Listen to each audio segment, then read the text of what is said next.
Yo, yo, what up, peoples?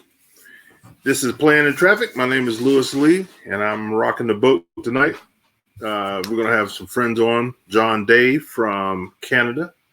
He'll be coming on telling us a little bit about oil. He's the oil king. John Day from Day.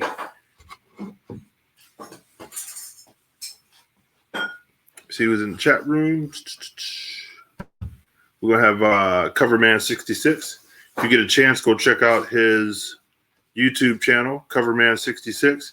He is the LS man. Anything about LS motors, he's putting it down. He's showing you how to work on them, how to tune them, how to put them in, how to take them out. He's doing it all. He got a couple projects too that he has jumping pretty good. So yeah, go check him out, Coverman66. And I'd like to kick off some Carhartt. Carhartt clothes is banging, dude. They sent us some stuff, hooked us up. So if you get a chance, go check out our website, planintraffic.com. And tell me what you think in the chat. All right, who we got going on? Waiting on Ray. He should be here in a minute. There he is. Bam. He's jumped in. All right, got Ray coming in. How's everybody in the chat room? We got Brian. Okay. Hey. I hear nothing. You can't hear us? Nothing. Let me try my son of a B. Oh, let's see. Let's try change camera and mic settings. This is Ray from Motormouth Radio. Mic is working. I unplugged the headset because I want to use the speakers. Just say your face is visible. This is gonna. Well, we're waiting on Ray. If anybody has a chance to go over to our YouTube channel, all right. You know what? Hit the like button and share, or subscribe and share, and the little bell so you'll be notified when we post new stuff. Can you hear me, Ray? Yes. Can you hear? Yes. Can you hear me? Yes, sir. I was trying to run without the headset. I did a web meeting earlier on today, and I was able to use the mic and the camera and in my computer speakers and not use the headset. Oh, yeah. Worked out pretty good. But yeah, it worked great. But on here, because this mic that I use is directional, so it only picks up from me. So it doesn't pick up the back and it won't give me feedback. But on here, I couldn't figure out how to let it do it. Yeah. We used a platform called Zoom. Are you familiar with that? Yes. We've been on Zoom once before. How is it? How did it work out? It was great. It was really good. And I heard that, we're using it at the school now because we have to teach remote classes because they won't let us near the buildings. The problem, as I understand it, for teaching classes, the problem is you can only have up to 10 people and it's a 40-minute window. If you want to do more than 40 minutes, you have to buy the time. But I think it's like the pro package is like $15 a month. Which, and then you can have up to like 1,000 people and then an unlimited time. Yeah, I forget. I looked into Zoom. I think I signed up for it, but it didn't do something. I don't know if it didn't stream to YouTube or something. Something was conflicted with us. You know what I mean? Okay. But I'll go back and check because they keep adding new stuff. Yeah. So I'm going to go back and check all of them. I'm going to check Blue Jeans and, and see if anybody. We did have a bunch of people. The interface was nice, split screen. You were able to share screen. The controls were real easy and easy to understand. It records to the cloud or saves to your desktop. So I don't know if it goes to YouTube, though. I don't know. No one had mentioned that. Right. But I know that they said people who've used it before said, yeah, things have changed. So, yeah, maybe worth looking into. Yep, I sure will. Got to keep my eyes out for it because, this is jumping on us funny. And I pay a lot of money for this one. Yeah, I bet. I know. Are you using the same gear that you used before, right? No, actually, I'm on my laptop. And listen, the Wi-Fi here is so terrible. It's unbelievable. And it's AT&T, and they, I was on Armstrong. Armstrong is our local cable company. Right. So I was on Armstrong and it worked fine. So I moved a block past Armstrong's area into AT&T's area, and it sucks. Yeah. And the AT&T their substation is like 2 blocks down the street. Yeah. So I should be running like super fast. Yeah. The video is nowhere near as good on your end. You're almost not pixelated, but you're not clear. Really? Yeah, it's not clear. Yep, it's the service. So I got somebody sent me another service sent me a thing saying that they'll buy out AT&T if we jump over to them. Cool. So I'm gonna see if theirs is a little better. Sure. So I called AT&T the other day. I was like, "Hey, my internet's buffering a lot. It sucks." And the lady's like, "What do you mean?" I was like, "It sucks." Yeah. I was like, "Can I jump my package up?" And she was like, "You have the highest package." Oh, I'm like, "Well, I told her, I was like, you ought to be ashamed of yourself because Armstrong is killing you." Yeah.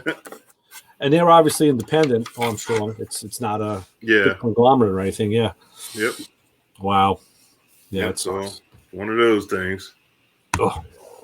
Right. John Day's going to come on as soon as he said, hold on a minute. But I was going to ask some questions about oil. I got the new Cadillac, and I know that oil. I'm gonna go with the better stuff. I just saw, interesting you say better stuff. I don't watch a lot of YouTube videos lately, and I follow this one guy, and he tests a lot of everything, and he did some oil tests, and I know this one.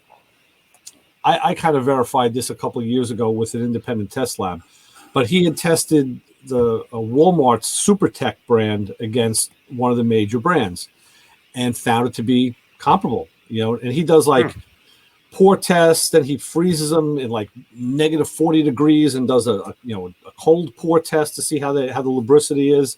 Oh, actually, that'd be more of the that's not lubricity. That's shit. Elasticity. What's that word for pourability? Yeah, there's. I know what you're saying. Yeah, and he checked that it was the same, and then he boils them in like coffee because he actually heats them up to this recommended temperature, and then does more tests on them, and found that SuperTech was the right thing, and that backed up with a guy we had on the radio show. So now he just did Costco's oil against SuperTech, and again they were like a dead tie. And he says, if you guys are spending 4 times, 5 times more than these oils cost, you're really just throwing your money away. Really, John Day. What's up, John? No, Mike. Unmute yourself. Yeah, you're muted. Hold on, I'll unmute you as soon as I get rid of the cat. Yeah. How'd the cat take to the move, by the way? He did pretty good. None of my Hold on, John, I got you. Moving. It won't let me mute his mic. Wow. Do you have it plugged in, John? I sent you an email last night. Because I don't want to. It was a little later. I didn't want to send you a text in case you keep your phone on. I didn't want to wake you up. Carl Anthony from Audible Blog would love to come back on and spend some time with us. Okay. Yeah. So I might see what we had going on, and right, if you got his contact info, reach out. Otherwise, I can send it to you. No problem. No, I have it. Okay, good. John, do you have your mic plugged in? Mic is there, yeah, but it's muted. Where's the control on the screen? There's a mute button. If you go to the top of your picture, John, you should see little icons. Like run your cursor up there. A little bar comes out. All the way to the left is Mike.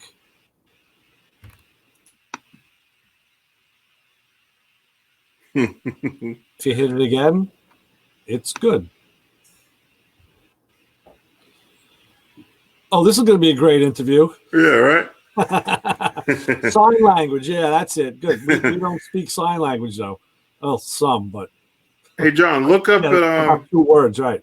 Yeah, at the top of your screen to the right, in the URL bar where you type in the address, there should be a little camera there. See it? Click on it and see if you have a setting for mics. Well, I don't have that one.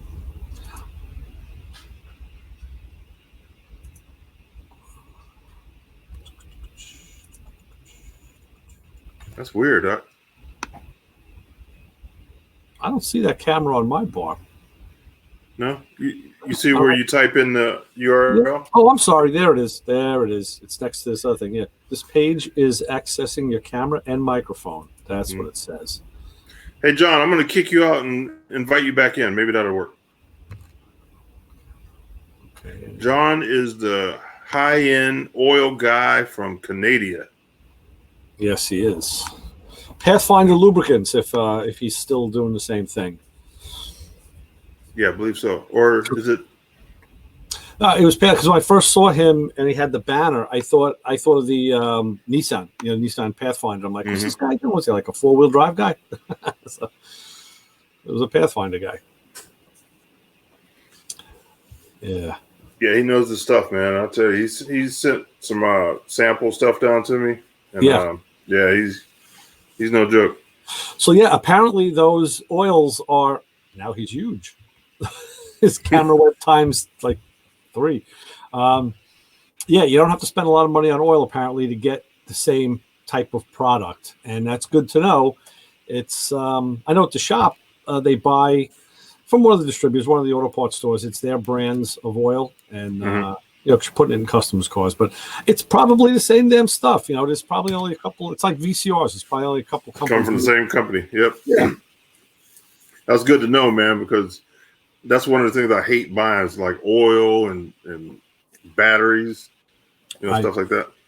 Yeah. Hey, John, unplug your mic and plug it back in and see if that works. It's like the Ford Wiggle test. Jiggle it. Yeah. See if it gets better. Oh man, oh man. We got Mrs. Parisi in the house. All right. Everybody's been in the house. No one's going out doing nothing. Yeah. Tomorrow they called me up and said, "Listen, we got control arms. You want?" I'm like, "Yeah, I'll be there." Yeah. Out of the house. I'll tell you, I was hoping that they'd put us off on the bus, but they got me running. Yeah. So because I was gonna work on the YouTube channel because I need to upgrade everything and get that popping. So I was gonna take advantage of being off work, but how heavy is the passenger ship on the bus? Is it decline noticeably or? It's probably 50%. Okay. Yeah. All right. I wonder at what point it doesn't pay for them to run the bus. Well, we get sales tax, so actually the money that they put in the fare box is like nothing. Oh, okay. You know what I mean? Right. You running natural gas buses or? No, diesel. Okay, all right. So there's a cost there for the fuel and maintenance. Yeah. Salaries for you and the support. So yeah, there's a cost. There's a cost to driving that bus. Yeah, it is. Run somebody over, lawsuits, stuff like that. Yeah. Well, I'll tell everybody we're on insurance, so don't fall. Yeah, right. I don't do that, right? Oh, that's funny. That's funny stuff. Oh, man. John, we lost him. Yeah, I was just talking to Terry. He's going to jump in a little bit too, talk about some of his stuff jumping. Good. Dum. I was going to say something. I was going to bring up on my truck. Mm-hmm.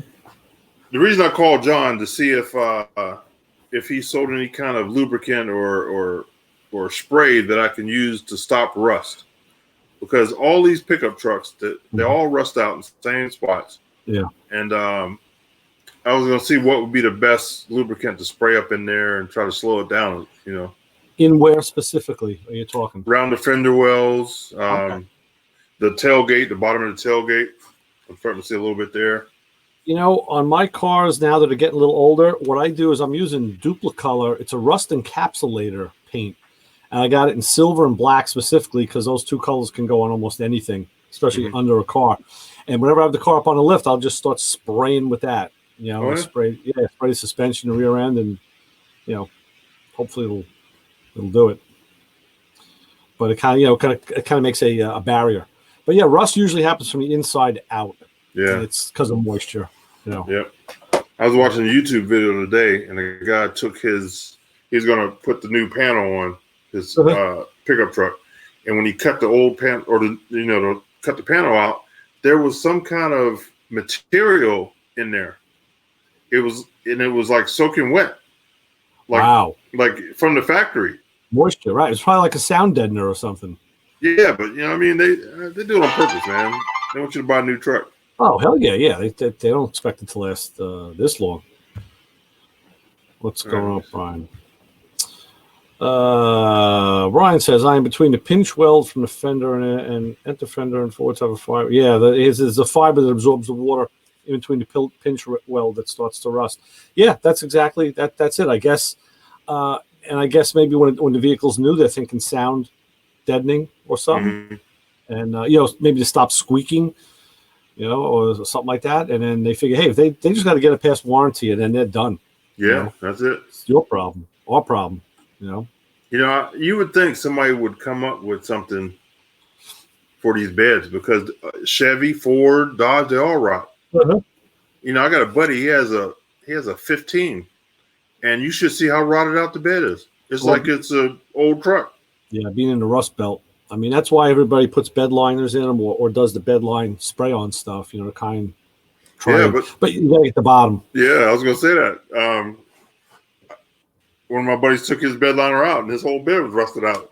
I mean, Silverados, after about 10 to 12 years, brake lines started popping like crazy on Silverados. They just hit that cycle, and they just rust, and because they lay against the chassis, all the salt and dirt gets up in there in that interface, and just over time it just eats it, So that's in the aftermarket. First of all, when the dealership sells full brake lines for a truck that's that old, that's a red flag. And when the aftermarket sells brake lines pre-made for truck, then you're like, okay, this isn't just my truck. This is like everybody.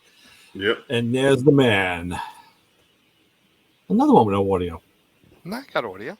Oh, there you go. All right, yeah. You had me scared for a minute. You get your truck back? Oh yeah, it's beautiful. Is it? Yeah. It's like brand new. Nice. It is brand new. It is. Again, yeah, right. It's true. Very true.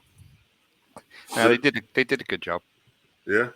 Good. I guess I benefited from it because they had to repaint the hood, one fender, one quarter panel, and blow in part of the rear door, and then clear it after it's set up. So they went around and they wet sanded the whole truck. And cleared the whole truck. Yeah. So when you look at it, there is zero factory orange peel on the whole truck. Oh wow! Nice. Yeah, it's like a $20,000 custom job. Yeah, beautiful. Nice. It's that good. I'm like, whoa. When I went to pick it up, there was some swirl marks, Mm-hmm. So the guy's like, let me send it back again. So they hit it with the wheel with the swirl remover, and then it came out, and I walked around it, and I'm like, this truck didn't look like this when I bought it. Yeah, that's sweet. Yeah. So to make it look even, because it's the guy in the body shop spraying it, not the automated machinery on the line. Mm-hmm. So they tore apart everything that they had to tear apart, and I haven't found any kind of screw ups or overspray, or they backmasked it perfectly. And then obviously when they painted it, I'm sure they probably saw a difference between the fender and the front door and the quarter panel and the rear door. So they went around and they actually wet sanded the whole truck and just re-cleared it and just made it right. Yeah. So it's good. I'm happy with it. It's all good. Nice. It's all good, man. Yeah. Have you guys seen the peel off paint that they're doing now on cars? I think Ray, you talked about it a while back. The wrap stuff. Yeah, like I said, Duplicolor is a company that sells I got about 8 cases of it sitting about 12 feet from me. Yeah. Yeah. So I think I'm gonna try some of that. I think I'm gonna call. Prep is everything. Prep is key. Like it'll take you 2 or 3 times more to do the prep correctly than it will to spray the product on. Really? Yeah. Because it's got to adhere. Everything's got to be clean, and you have to mask. It's a lot of work. Yeah, but it's I've seen some cars that have been done with it professionally and at home, and it's all a matter of the guy doing it. If you take the time and do it right, a home job can look okay. There's a whole Facebook page devoted to that. Really? Is it? Yeah. And then there's a bunch of YouTube videos where they actually show you how to do it. Right. Yeah, that's what I was watching. Duplo Color has videos up. There were two. The women I had on the show, there were 2 or 3 of them, and they actually do it. The women do it. So they're like, well, if we can do it, we know you guys can do it. Like, all right. That's Now cool. talk to Duplo Color, and I don't think those girls are there anymore, or they're Really? somewhere, or they're doing something else in the company. Okay. I I could get their names. I have it in my book. I just got to remember when I had them on. think I have it, but when I talked to Duplo Color, because they sent me some stuff too to test, some chrome. So I'm gonna try that. I'm gonna do a video and spray on chrome. Yep. So I'm gonna do that. Yeah, I'm gonna do that, and I'll do a video for them. What's that spray on chrome where they spray it and then it's like they hit it with water or something? Have you seen that? It's like a 3-part thing. Yeah. I've seen some videos of that where a guy took, just like anything, like a helmet, Mm-hmm. and he sprays it with this stuff and it's like kind of dull. And then he drowns it in something else. And all of a sudden it like washes and it comes out like you dipped it in chrome. Nice. Yeah. Now that company's somewhere down by you, John. Oh yeah, The spray company chrome. yeah. I got to look that up. I got some stuff I'm going to need done. But I have Duplo Color makes it, and they sent me a kit, so I'm gonna try it out on my. I think I'm gonna do my grill. I think on the Cadillac, and see how it comes out, or maybe a couple little pieces on the bike. Yeah. And if it comes out, I was gonna do my bumpers because I'm cutting my bumpers and lowering them and sinking them and all kind of stuff. So I was gonna do my bumpers. But the guy was like, you don't want to go too on a big piece. Right. So, yeah. So I might end up, I'm going to engrave them too. So I'm probably going to send them somewhere to get them dipped. Once I engrave them. Not many of those places left.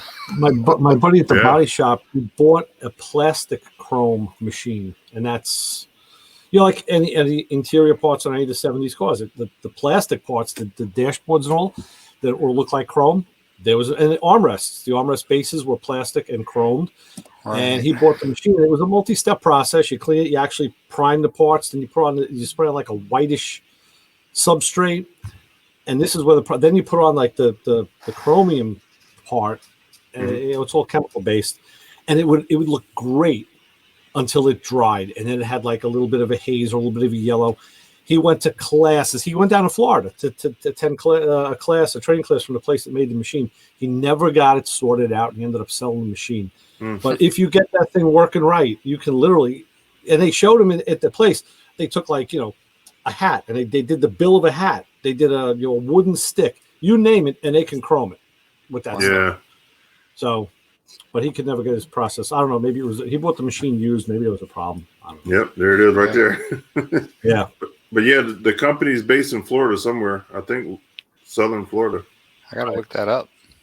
Yeah, I've seen them out at SEMA. You didn't see them out there? They had a booth, There's a ton of stuff I didn't see. Oh my God, they had a booth with mini bikes chromed out, cars, boats. I mean, a whole bunch of stuff in their booth. This year, I roamed around only in the performance building, and just kind of breezed through here, there, and everywhere because I had an agenda of what I had to go see. And since I've been doing it forever, it was like, okay, no problem. So there was a lot of new stuff I didn't get to check out, which kind of pisses me off a little bit because I get the SEMA magazine, and recently I'm looking through new products for it was new products for 2019, 2020, and I'm like, I should have stopped at that booth. I should have stopped at that booth. Does that make you mad? Yeah, ridiculous. But I'm ordering online catalogs and going to websites and doing stuff like that. So it'll work. Hey, Sweetwater actually sent me a catalog. Who? Sweetwater. Oh yeah. And I'm on there looking at drum stuff, and they said, request a catalog. I'm like, hell yeah, I'll request a catalog. but it's Yeah. a small one, and it's like mostly audio and recording stuff. There's like I'm like, okay, I'm eating my cereal. I'm like, okay, where's the drum stuff? Like, I know where it's gonna be. I know where it's gonna. The last like 3 pages, and I think it was like maybe like 2 pages. I'm like, yeah, stick it in the back, thanks. But there he is. Terry. Coverman brother. 66. What is up, gentlemen? How From the you? most infected part of our state. Yeah, really. Ugh. What the hell's going on up there? I'm getting a cough. I'm starting to feel sick already. Oh, Just listen looking to at you. man. You gotta go to Wawa's, John. I was there this morning. We get our sandwiches when we go to E-Town. We always get our lunch at Wawa. Yeah. What's Wawa's going good. on, gentlemen? How y'all doing? Good. Oh, John, you sound like you sniffling over there. What's up? Allergies, believe it or not. Well, it's Wow. hot down there. The virus can't survive. Dude, my truck was yellow this morning. Oh, Really? already? Wow. The pollen? Yeah. So I had to go to the car wash this afternoon. I hate that time of year. Oh, Yeah, the pollen. Yeah. car wash, yeah. Yeah. Rolls Royce. Good song. Funny movie too. My buddy Chris, who I'm doing the show with again, we were covering a music show years ago, and he's a trained DJ. I'm not, and he did music, so he did talk ups and hitting the post and all of that crap. So Right. he tells me, all right, and I was picking the music. So I'm like, here's one of my favorites, from Rolls Royce, great movie, Carl. We had Huggy Bear, we had Antonio Fargas on the show a few years before in You the want to studio. know about Antonio Fargas? His nephew was my keyboard player for years. Wow, that's cool. We That's worked, cool. worked at AT&T, and I was like, this guy looked just like Huggy Bear. Yeah. He goes, my uncle. And I look at his name, Antonio. His name was Brett Fargas. I was like, you gotta be kidding me. And Tony was a great guy. So he says to me, all right, listen, come on, get your radio chops, talk it up. I'm like, all right. He called me out on it. So, and I started talking, I'm like, this thing has like a freaking 2.5 minute, 3 minute lead in just before you can't talk this song up. You tell like a story once upon a time, That's talent. Yeah, it is. But that long you can't do a talk up. That's crazy. That's ridiculous. I mean, you can do time, temp, weather, local traffic. You could do like take a phone call, and then hit it. WNBC. Right. That's right. So Terry, what's going on with you? Anything good? Sorry, fellas. I just I had to go and take care of some stuff with the truck because I'm going to have a starting party. And what's it called? It's time to start it up. Nice. Hey, tell everybody what you're getting into. Well, the Trailblazer SS, finally it's about that time to get started. And I'm going to do a Facebook, Instagram, and a YouTube Live all at the same time. I'm trying to set that up. And my way of saying thanks, because you got a lot of people that show care and support, from that build and other builds. So they were with me since I started ripping the car apart, and it wouldn't be right if I didn't start it without them. I started without them. So, And it's an old school thing. Guys used to do that back in the 50s. It's a cool throwback. Yeah. Hey, when are you? Do you have a date for that? Because I would like to go live too.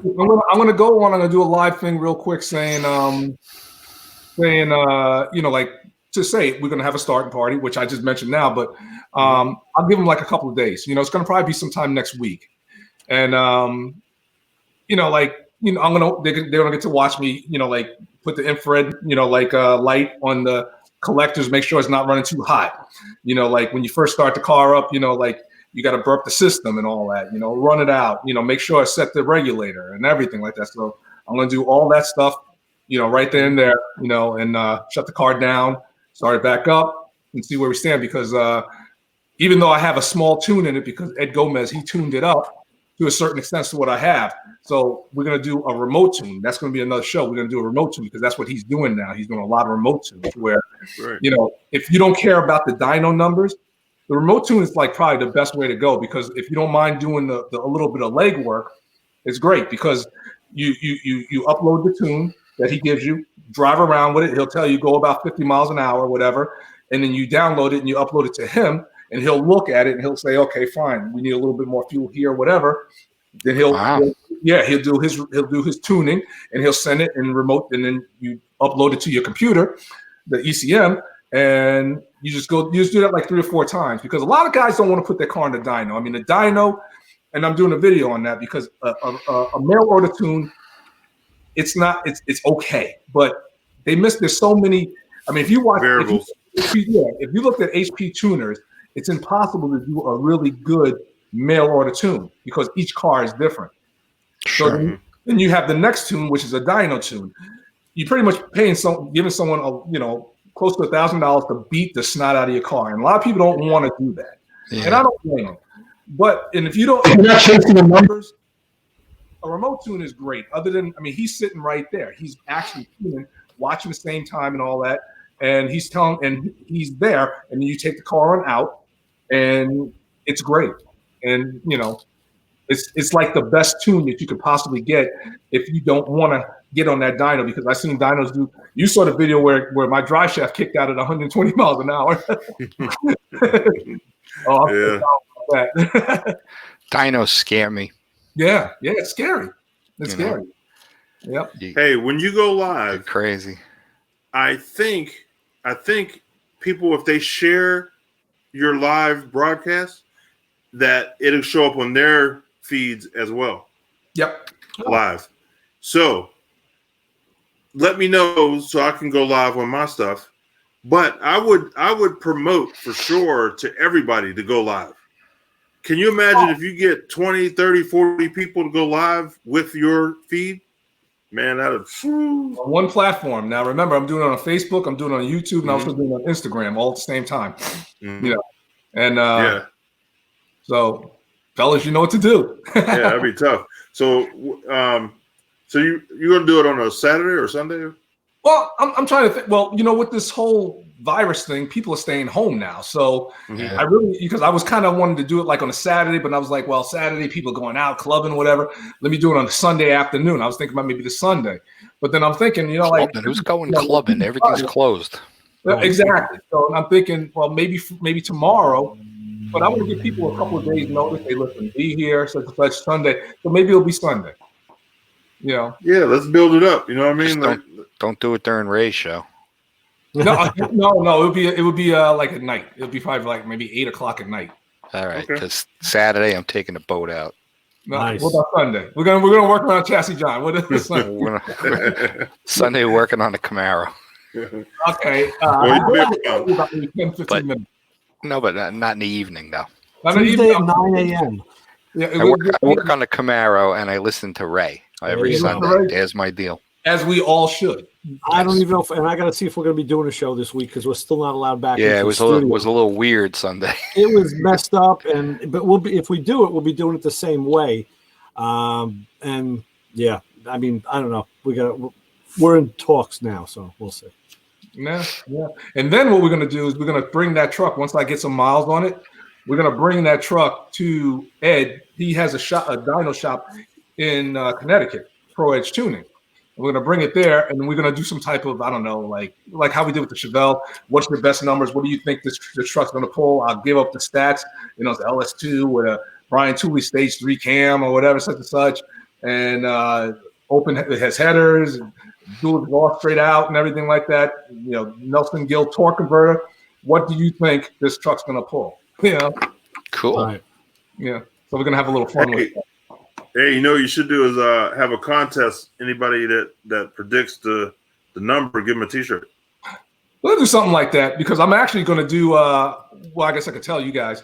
I'm going to be. I'm going to build a 6.0. Secret. Yeah, I'll tell you guys. We're working because I'm working on my 200th video. How big is a 6.0? Yeah, it's good. It's a 6.0. I'm going to build. How big is that? What is that? How big is that? It might be LS, I think. Well, no. How many cubic inches is it? Because my truck's got a 6.6. 364. Okay. 364. Okay. 364. Yep. So it's nice a punched out 350. Not by much. Not by much. Yeah. 14,000. That's. So we're gonna build one up. We're gonna cam it awesome. out. I got a couple of suppliers that are getting in on this, and I'm gonna raffle it off. Cool. I'm gonna raffle it off. I'm gonna get in on that raffle because I could put it in my car. Yeah, it's gonna be a 6.0. I'm gonna go with 6.0, and if it goes well, I'll do like 2 or 3 a month. Can I use that as a starter motor for mine? You could definitely use it as a starter motor. You could put that thing in anything. John, you don't want a small block in yours. No, I want it to use as a starter motor to get my motor going. Get your motor going. The real motor. Yeah. The real motor. Yeah. You could put that LS in? You could put it in one of those. You're in Florida. You could put it in one of those what do they call those those water things that with the big fan boats in the back, you know, Oh, yeah. Oh yeah, the airboats. the airboats. You know, that's right. That would be an awesome engine for an airboat. I went to Louisiana. I was in New Orleans, and you know I was going to go on a tour and everything like that. And the guy, we went on an alligator tour instead of the boat tour. I was like, let's go on the boat tour. What are you going to? I don't want to see no alligators, you know. Yeah. And I just happened. The guy was just out there. And I was like, what kind of engine you got back there? He had two 427s, and he says he's getting ready to go at LS. I was Yeah. like, really? Yeah, you see some of them with small blocks, but majority of them are like junkyard big blocks. Yeah, he says, yeah. He says, I Yeah, love they're it. just But, low revving. They don't usually take them above like 45 or 4800. nah, you got a whole bunch of people in that thing. Yeah. Well, that plus you got to see the size of these fan blades. These They're huge. Yeah, they're ridiculous. They're like Yeah. 6 foot props, Mm-hmm. giant. Yeah, they're huge. Yeah. I was very fascinated. I was like, wow, because I never saw one before. I mean, I always see it on the TV, but Yeah. when I actually seen one, I was like, this thing is kind of big, and this thing is, you know, pretty nasty. And they just sit that engine up on like 2-inch Pedestal. square tubing Yeah. pedestal that they That's that it. they stick Open well. headers. Yeah. Open headers. Yeah, that's what they just use drags to headers. Yeah. Yeah. Yep. Yeah, there's plenty of those around here. And now you know what's going to happen. People start turbocharging and flip the headers upside backwards and throw some turbos on them. And I'm actually thinking about going that route with my '67 Chevelle.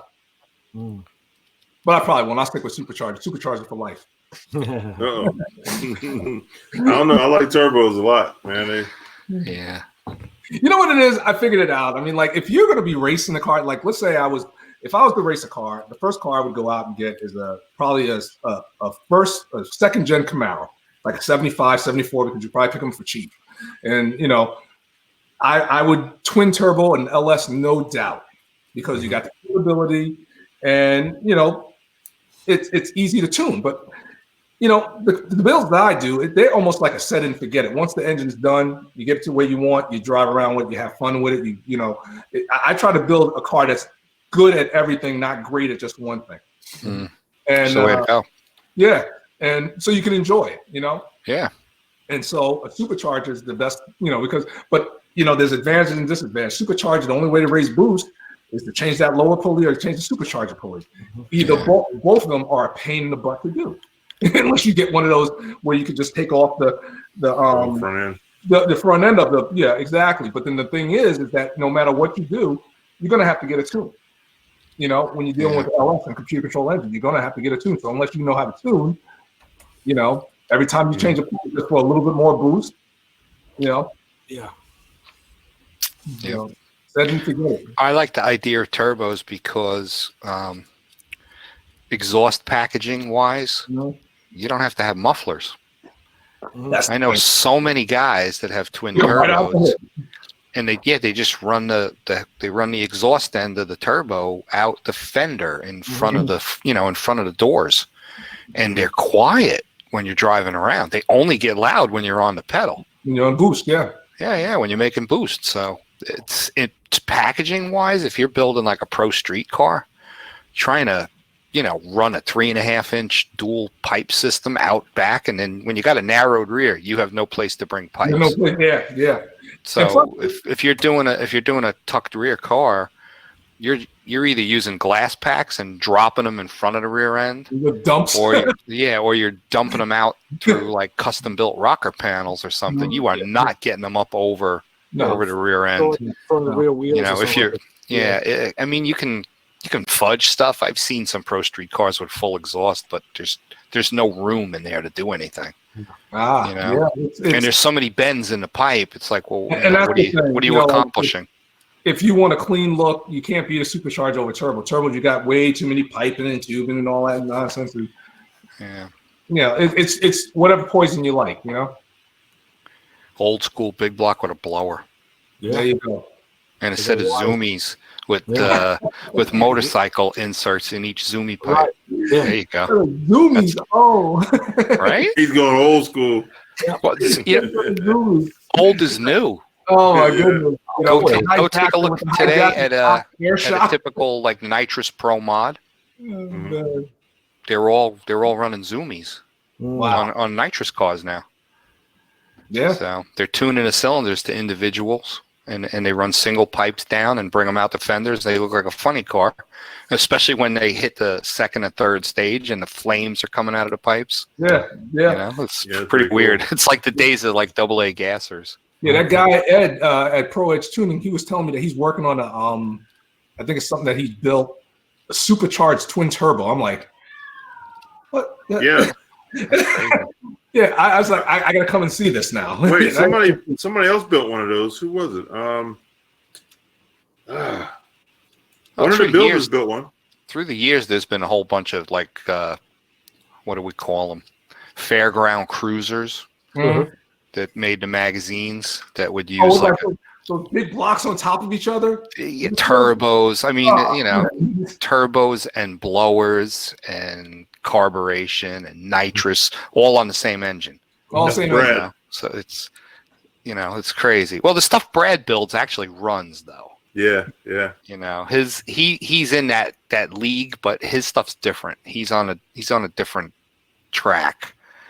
But I mean, a lot of stuff that came up in the 80s, where they would like have double blowers and the whole 9 yards, and they couldn't do anything with it, but just pull it out of the trailer and fire it up for a little while and roll around the fairgrounds and then shut it off. You shut it off. Yeah. Yeah, the stuff that Brad, you could actually drive his stuff. He's mechanically fit in what he does, Yeah. besides creating absolute artwork. Wow. I mean, I've seen his cars in person at SEMA, and it's like, Yeah. whoa, You see his truck? there's a lot going on. Yeah, Man, he has It's a semi amazing. alone is I pretty love hooked the up. semi. Yeah, Yeah. the semi's great. No, speaking of- He had the Mustang there and the Camaro at Mhm. SEMA. Oh, you saw him, right? Yeah, yeah. yeah, I was He's a nice hearing guy, you guys, good guy. I was hearing you guys earlier about that Chrome, that guy that was over near what's it called, Tammy's booth, wasn't it? The guy that Oh, was the Chrome dude? Oh, the Yeah. Chrome spray.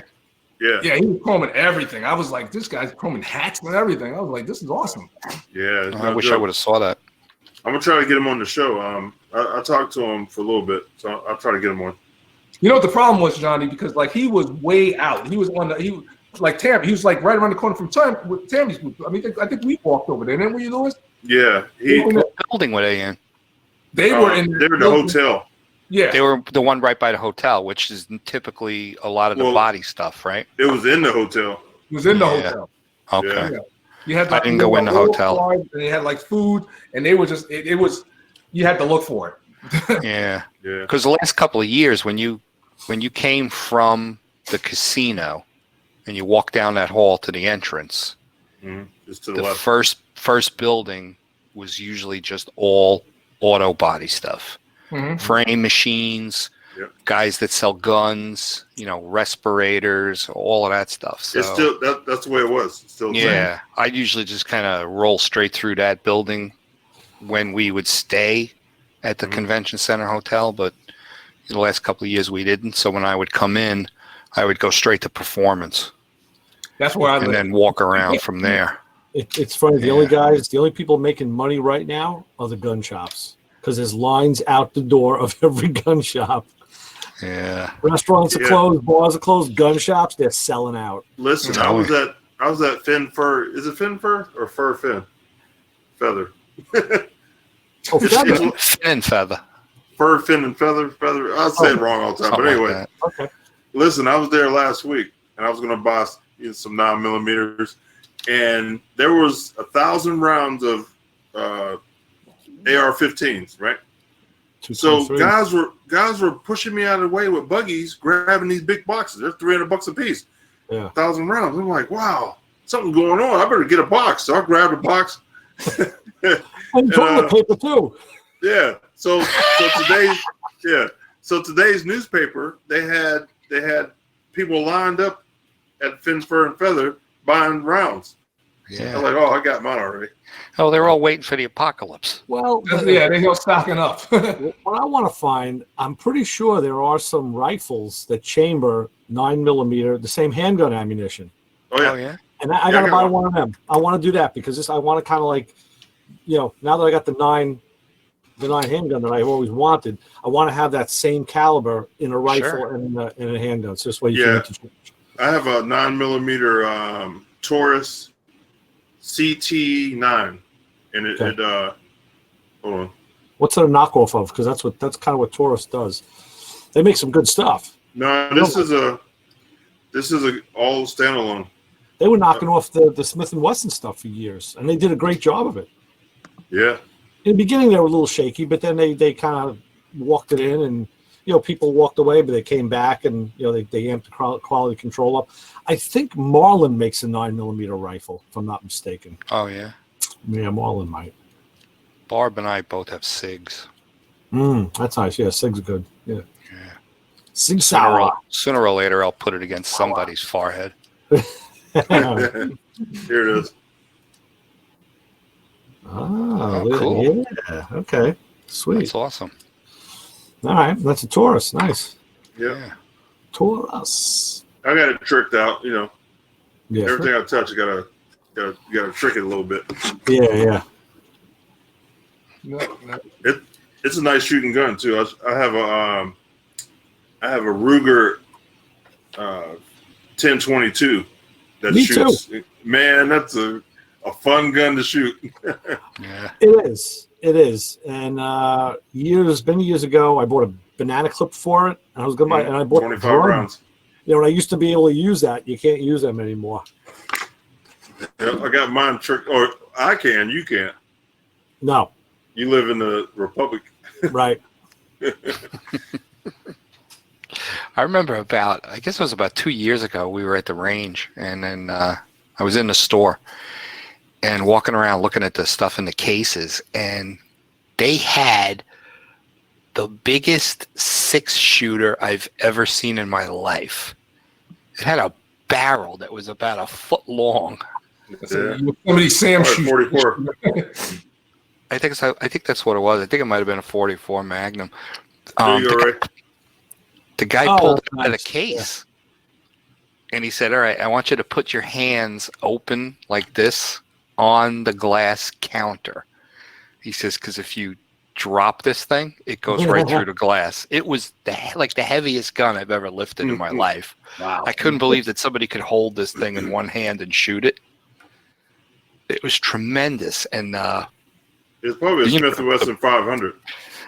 it was a tremendous gun, and I couldn't believe the size of the barrel. I mean, it looked like you would stick pistons from a Toyota in it. It was ridiculous. It was just ridiculous. Had a mother of pearl handle, and it was it looks like it was all stainless steel. Yeah. Sick gun. Yeah. I Not need for one of those. sale. I need one of those. So Terry, I seen you posted some SEMA videos. So you reposted some? Well, what's happening is, like, I don't know, for the past couple of months, people have been asking, because I guess I've been getting like that SEMA video where I did in 2000, I guess last year. Mm-hmm. And people were asking, they even asked a couple questions about Lewis Lee. They said, is he really as tall as he seems? And don't forget Buff. No, they always say Buff. Check But your phone, John.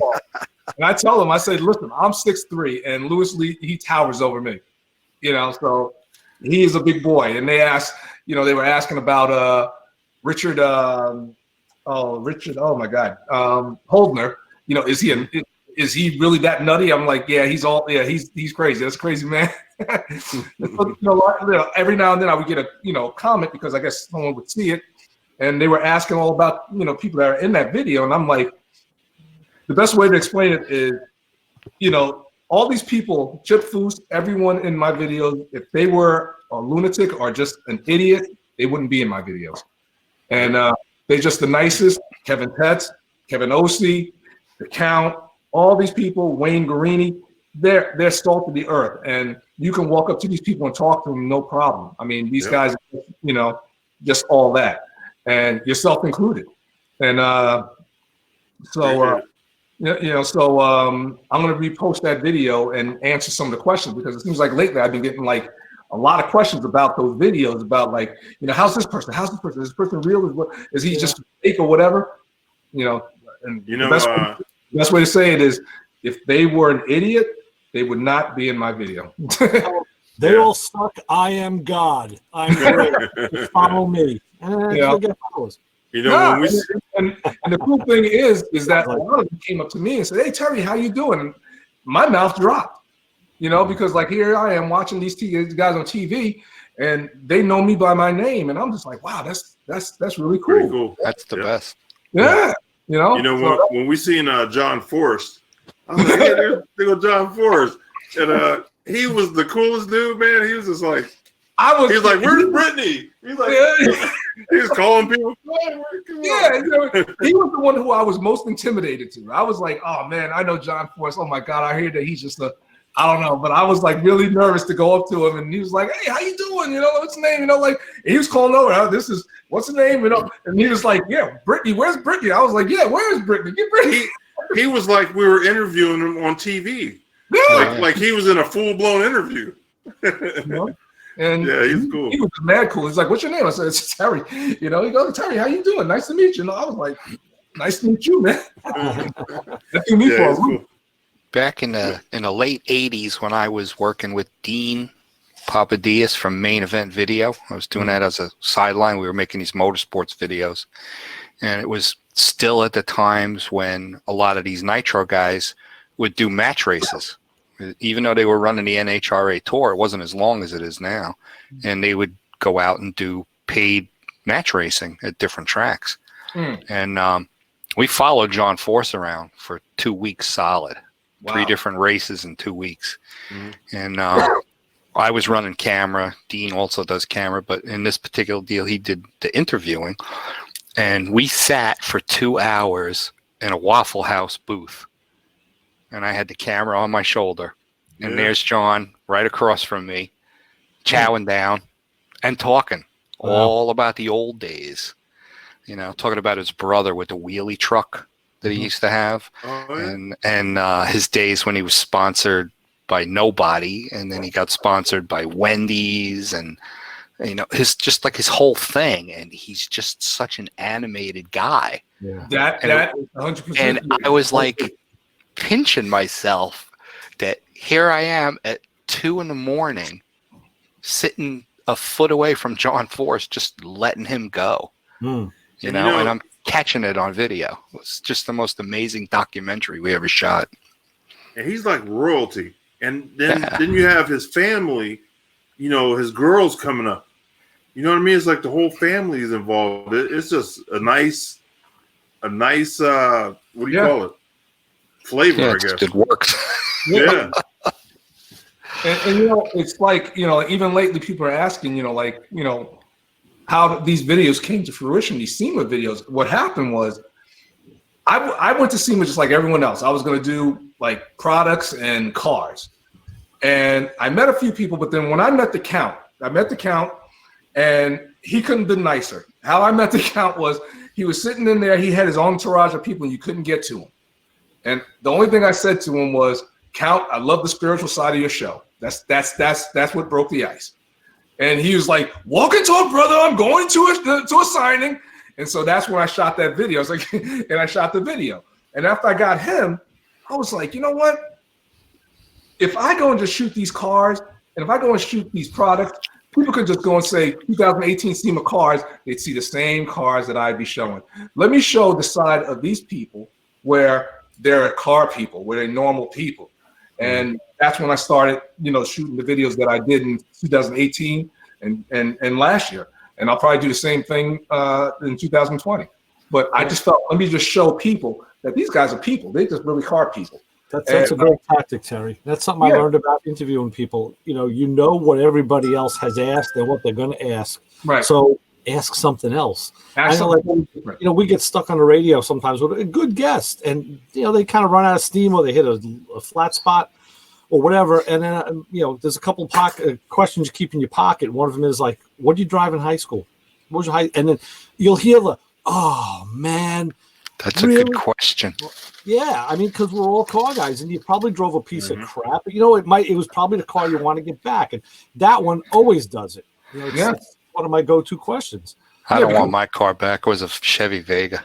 Oh yeah, I want my Camaro back. Yeah. 75 Camaro. That was a 71. You know, they Yeah. knock him around.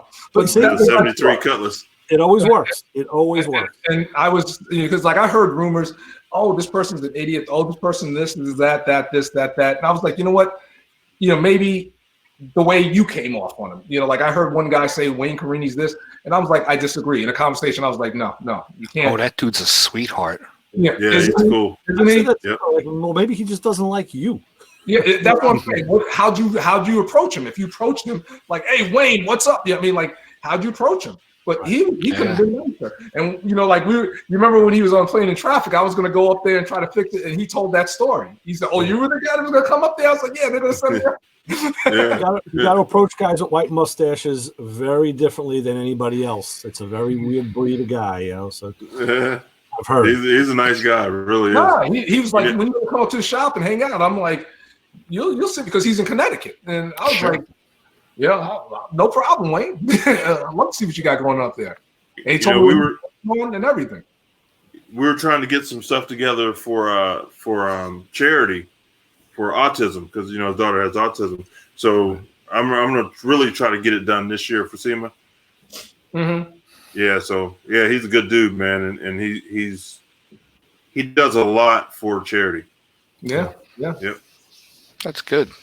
No, it's so like I said, that's going to be my thing, like talking to these people and let people see that these people are people. They're car people. If you approach them the right way, Yeah, they are. You gotta give them I mean, there were some people that wanted this space, like what's the name? Steve Darnell.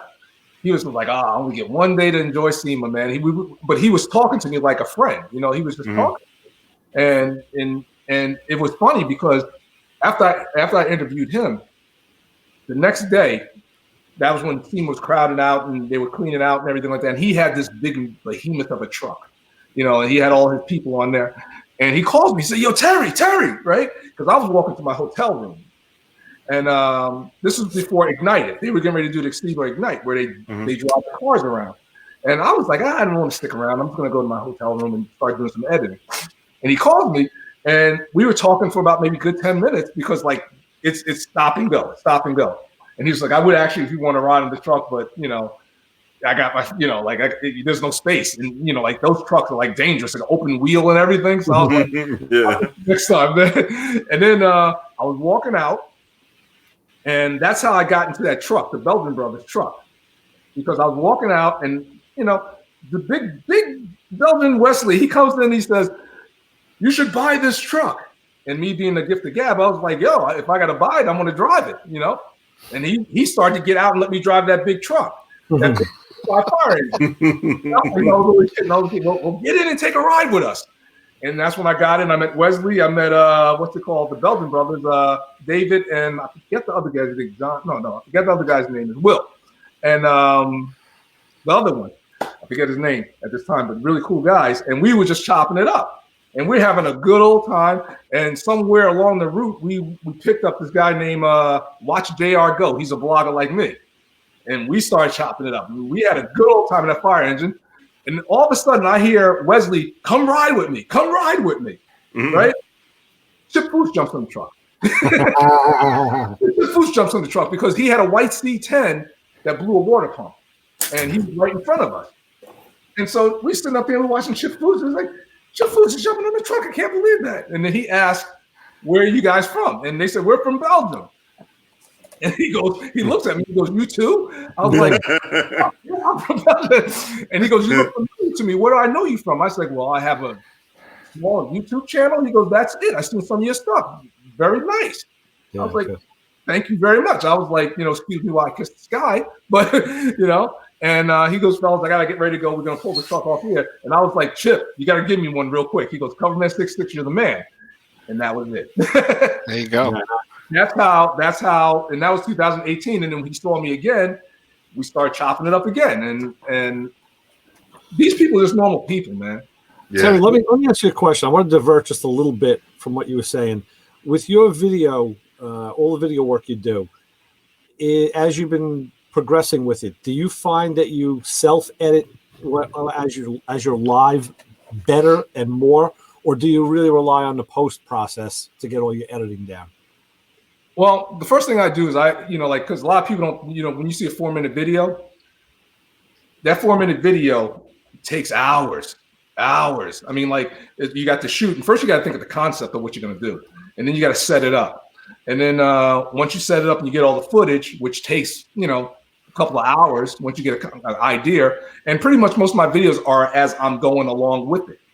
Like as I'm putting in a fuel regulator, I'll do the video. And then you go to the editing, which takes like 4-minute video. It takes me like maybe, I'd say probably maybe 5 hours to edit it. But the thing is that I live with it for a couple of days. Yeah. And when I post the video, I put it on my iPhone and I look at it for a couple of days, because there's always something that you're going to want to change. That I hate putting a video out and be like, oh, I wish I changed that. I wish I did this. Yeah, So, I guess it's different. So, I just did a thing with. It was just a conversation we had on a radio show last week or 2 weeks ago, and then my cousin who does the web stuff, he's doing a little video on it with, and I get interspersing pictures, but I'm editing the audio. And when I took the raw clip that was right off the show, I listened to it and I said, okay, I can hear in my own voice that I've learned how to kind of convey a message more succinctly live, so I don't have to edit it as much. And that's why I'm asking you if you've transitioned the same way with the video stuff, because what I usually do when I do the transition is because either I fumble something up or something like that, or either because like a lot of people don't realize that, but I grew up with a speech impediment. Okay. And I figured the best way to get over a speech impediment is to talk. Yeah. And so, every now and then, I try to, edit out the ums and uhs. And that's what I do all the time. Yeah. Most of my edit, and then sometimes I just do like a quick edit because I think it's cool, and I think it keeps people's attention somewhat. So, but as far as editing, I find that like the editing skills now, because that's what I went to school for. Okay. I'm a communications major. I went to school for TV production and radio production. So did I. Yeah, I was supposed to be a weatherman. I wanted to be a cameraman. I wanted to be a cameraman on the Tonight Show. Remember the Channel 7? Never happened. Yeah. Eyewitness News. Yeah. So that's what I was supposed to do. And I put together a crazy video, but I feel that people who watch my video, they like the fact that I'm in a 2-car garage, no special effects, because I find that a lot of people don't want the whole, 2-minute border or opening or whatever, such and such, right after this. And then you see like a big, Coverman 66, all, I watch a lot of different YouTube feeds regularly now. That's kind of like my TV. And the ones I watch that do that, and that's like, all right, I've seen that like 1,000 times already. And I know there's somebody who's seen it for the first time, so you have to have it in there. Just like I play my intro thing at the beginning of my show. All right. You got to do it. But I think shorter and more succinct is the way to go. If you look at my videos, within the first minute, exactly what the video is about to be about. Yeah. And that it's going to, and it comes at you quick.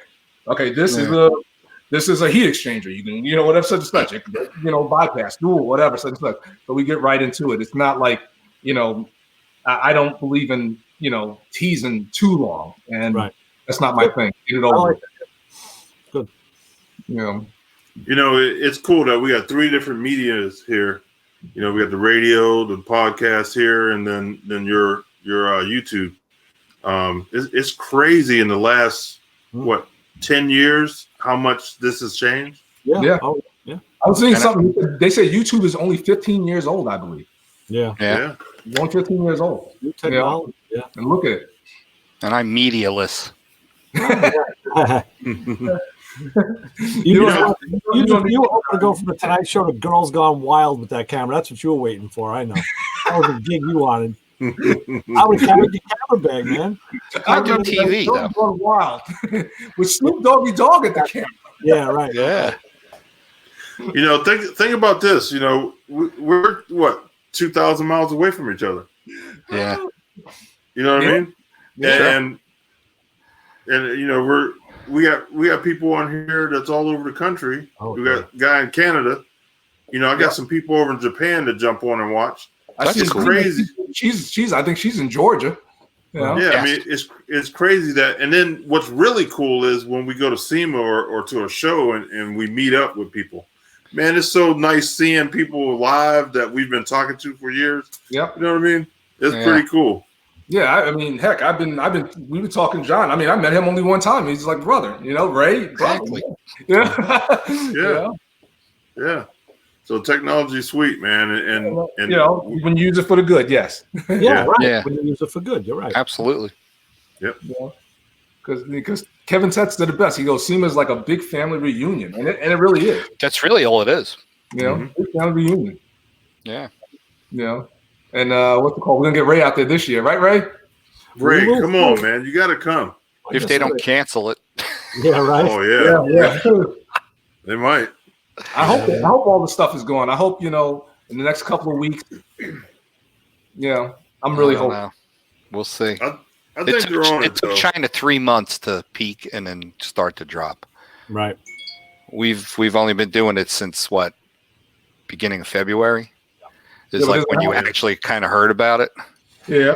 We're And talking it about seems like in the last 2 weeks is when they're actually really involved with it. So I think we got some time yet, which could wind up being a big problem for a lot of people. they were Yeah. talking about Italy surpassing China in deaths, but then my wife was saying, Yeah. "Well, yeah, it's just China killed all their people." They just kind of like, Yeah, exactly. you know, yeah, I'm kind of hoping that North Korean Rocket Man is gonna accidentally launch something over there. yeah, right. Blow them up. That's what I'm thinking. I'm waiting for Trump to get that burner phone that he's got in his pocket. Yeah. Want to Hey, do me Kim. a favor? Want to Right. get on my good side? Yeah. Use some of those big bombs you got and just drop them in the middle of China. It'll be like, Oh. really Don't worry good, about it. I'll protect you. Really, really good. Yeah. You'll be a patriot. Well, I mean, how do you So- assume that this is, what happened here? Yeah, is it a virus that just happened to break out? Or is this China's way of getting back at the world for finally figuring out, you know what? You guys steal the technology, you Mhm. pay your people slave wages, and then you sell that crap to everybody around the country. And we, I think, of all the countries in the world, are the most to blame. Yeah, of course. We're all Mhm. stuck to our iPhones, and that asshole doesn't have anything made in America. It's all made there in China. Yeah. And Yeah. like crack addicts, we got to have that newest iPhone. Yeah. You got all these Why big you companies. gonna call that me a get crack stuff- addict? Yeah. Hey, I got an iPhone. That since You know, Italy, I think we're the biggest losers that got us into this position that we're in. We're so in debt to them. We have Yeah. all these corporations that buy their stuff through them. You know, You and know you what gotta wonder really- about how much stuff you're going in the supermarket now, and you can't find stuff. Okay, people are hoarding, but there's a possibility that a lot of these products that you're not finding are supposedly coming from there, and they're not, and that's why they're not here. Yeah. There's a lot of stuff that's missing off the shelves that I don't think should be missing off the shelves. I couldn't find Right. pierogi. It's like, Oh no, really? we had them here. Yeah, I mean, you know what they? I heard a stat the other day. They were saying how since China was locked down, the pollution level dropped so far it like changed the global warming format because Yes. of that. Really, It's true. and that tells you something. They are such gross polluters. I mean, we're Mhm. every year our cafe laws change and the cars get tighter and tighter and tighter, but yet over there they just gross pollute like we did back in the 50s don't and care. 60s. Yeah, they And absolutely it don't made care. a difference. It actually made a difference, which I thought Well, was you know, the politicians gave them extra time to pollute. Mm. You know what I mean? Like when our restrictions hit, when we were in the world group, I guess. Yeah. China still had a couple years to go where they can do whatever they wanted. And Why it's would you still make a deal like that? yeah. You know what I mean? And here's the thing: we got 85% of our medicine made over in Japan. Yeah, that's the other thing. The medication, the antibiotics, is all made over there. What right? idiot signed that paper? Right? I was You know- reading the same thing. How How do you know that they're making it the way they're supposed to be making it? We were They talking can about kill that. us all. They can kill us all with just sending one batch of bad medicine. Sure, absolutely. Yeah. And no one to be accountable. No one. Generic stuff. So, like, but like, okay, if you want the the generic, the equivalent, you can get it from them and pay $5. But if you want the frontline stuff, you can buy it here and pay, like $200. Like, duh, well, who the hell wants to do that? So, and I say, well, what about big pharma? Why aren't the politicians? How come Chuck Schumer isn't out there railing against the drug companies instead of with the massive profits they're making? Because Schumer's getting paid off. Well, there you go. It's that vicious cycle. I've said it numerous times. You all know that I am the least politically correct guy walking the face of the earth here. Well, the best thing that could happen to Washington, D.C. is a dirty bomb when they're all in office. That way we could start over. For those who don't know, media types excluded, that was called a setup. That was me handing you that. It's like a lawyer, like they say with the lawyer, like you never ask a question you don't know the answer to. You always ask a question to somebody you know what the answer is going to be. So, it's unbelievable. You are really easy to set up. Oh, absolutely. Which but it's really bad that in the last 20 years we had Republicans and Democrats, and they all passed it through and didn't change it. Neither side is good. No, they just let it go. Okay, all of them seeing that they're making all our medicine over there. Yeah, because they invest. Yeah, they invest. They get the inside. They get paid off under the table. It's unbelievable. The guys that own the big farmer, they're like, look, we get this stuff done over there, and I'll make sure your cousin Mabel has a place in Tahiti. Yeah. We want to put your son on the board. Right. But is that crazy? Right. That is the craziest thing. We don't live in that world. We don't live in. We're the slaves. This is the days of King Arthur. Okay, worker bees. They are the kings and the queens. They run everything, and we are the people that work the land. Mm-hmm. We live on their land, and we pay everything we make to them, and they're the royalty. What did George Carlin say? George Carlin said that it's a boys' club, and guess what? You're not invited. Yes, you're not absolutely. That's about it too. Yeah. Yep. I think I'm gonna start. My friend keeps bugging me. He's like, "You should start a YouTube channel where you just rant about whatever subject it is." A podcast. He said, "You have 1 million subscribers." That's what he said. That's what Evan Smith. Okay. I was talking to him on the phone just the other day, and I got involved in something that had to do with this virus. And he's like, "Dude, you need to start that YouTube channel." He said, "And you will get paid." Mm-hmm. He goes, because you're completely uncensored, you're off the wall, but you say the kind of stuff that riles people to think like you. He goes, whether it's correct or incorrect, he goes, they're going to be on your side. Yeah. He said, you should do it. And you just had the perfect name, completely uncensored. There it is. Exactly. Uncensored. Yeah. Cassie John. So, I'll talk about politics, cars, morons. Like, you look at my Facebook page today. I don't know if any of you have seen it. They're putting a Starbucks in town, and I'm like, great, just what I need. I got all these idiots with man buns and mom, tight skinny jeans, drinking lattes, pierced and tatted. They're all going to be hanging out on the corner by my supermarket. I hate Starbucks. With the little dogs. Don't forget the little dogs. Right. I absolutely hate Starbucks. Hey, don't talk about the man purses because I'll make them for people. Right. Okay, but I can't stand Starbucks, and they're putting one in right around the corner. It's ridiculous. I went to Wawa this morning to go get gas and grab a cup of coffee before I headed down to Fort Myers, and there's a Starbucks right there.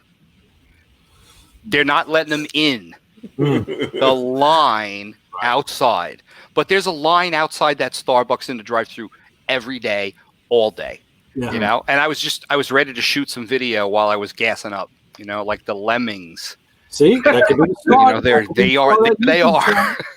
It all starts with 10 seconds of video. They're addicted. But probably the last 2 or 3 days, my Facebook page is completely politically incorrect, including 4-letter words and everything. And I'm just letting the world have it with everything. Like, I don't know. I guess I'm just pissed off that there's all of this stuff going on, that my business, thank God, it's not grossly affected, but it is affected. Mm-hmm. And I have to jump through these hoops We can't go to any of these assisted living facilities. All my restaurants are shut down, but we're getting in there to take care of the aquariums because you got livestock, you know? Sure. And if it gets worse and they wind up bringing military in to keep you from doing anything, I'm going to have to figure out a way to be able to circumvent that. You know, my business, we take care of animals. So, you know, I have to kind of be exempted from that. So who knows, you know, and everybody's talking about you better start carrying your gun with you too, because it could just get stupid. I kind of don't think that'll happen, but you never know. Right. So it's just ridiculous. What, and All, how do for, people, all for China. how do people find you on Facebook if they don't know? Oh, just look up Tampa Aquarium Service, look up my name, look up Chassis Connection Race Cars. Okay. Half Breed the Resurrection. I got a bunch of pages. Always And gotta soon, politically incorrect. I'm good at That's Coming up. going to be the page. Thanks. I'm going to do that. Politically incorrect. If it's not already taken. It's not already taken, you know. Yeah. Oh, Hey, buddies, I got to jump, man. It's getting late. Yeah, I'm gonna head on that. All right. Give you something to eat. You want me to kick Brian in? Wait, Brian ain't Yeah. here, is he? If he's there, yeah. Wait, I think he left. Wait a yeah. minute. No, Brian never leaves. Come on. I don't see Brian. him. Brian. Let's see. People. Brian, he's on the list. He's there. He's there. Oh, wait a minute. My list shows 10 people. Yeah, mine too. All right. All right, guys, I'm going to jump out and I'll kick Brian in. And ARP, flywheel Nice. bolts. Oh, sweet. Oh, we're gonna see what Brian has to say about this. 12-point Yeah. flywheel bolts. all right, I'll see you guys next week. Me and Terry was talking about getting some guests on, so maybe Let we me have know, somebody. Yeah, I'm going to make a call to Tim McCamus. I want to If get you- Tim McCamus race cars on here. Louis, don't Okay. forget to put Carl Anthony on the list because he's asking. Yeah, I'll hit him up tomorrow. Right. All right, good. All right, sounds good, guys. Thanks. All right. No, Good seeing you. Be easy, You man. I'll give you a call later on tomorrow sometime, Louis. All right, bet. Awesome. Hey, who makes a good dial caliper? A dial cat. Well, I hate to Mito Toyo? Mitutoyo was always my brand of choice, as well as Starrett. I have both of them. Oh, Star it. Yeah. But I have to tell you that I have some Chinese ones that are really Well, I Ha- needed on. one ASAP. I needed one real fast. So I went and I picked one up at, what do you call it? I forget the name of the one I have. China Tools there. That's the one I got right there. Harbor Freight. Harbor What? Freight.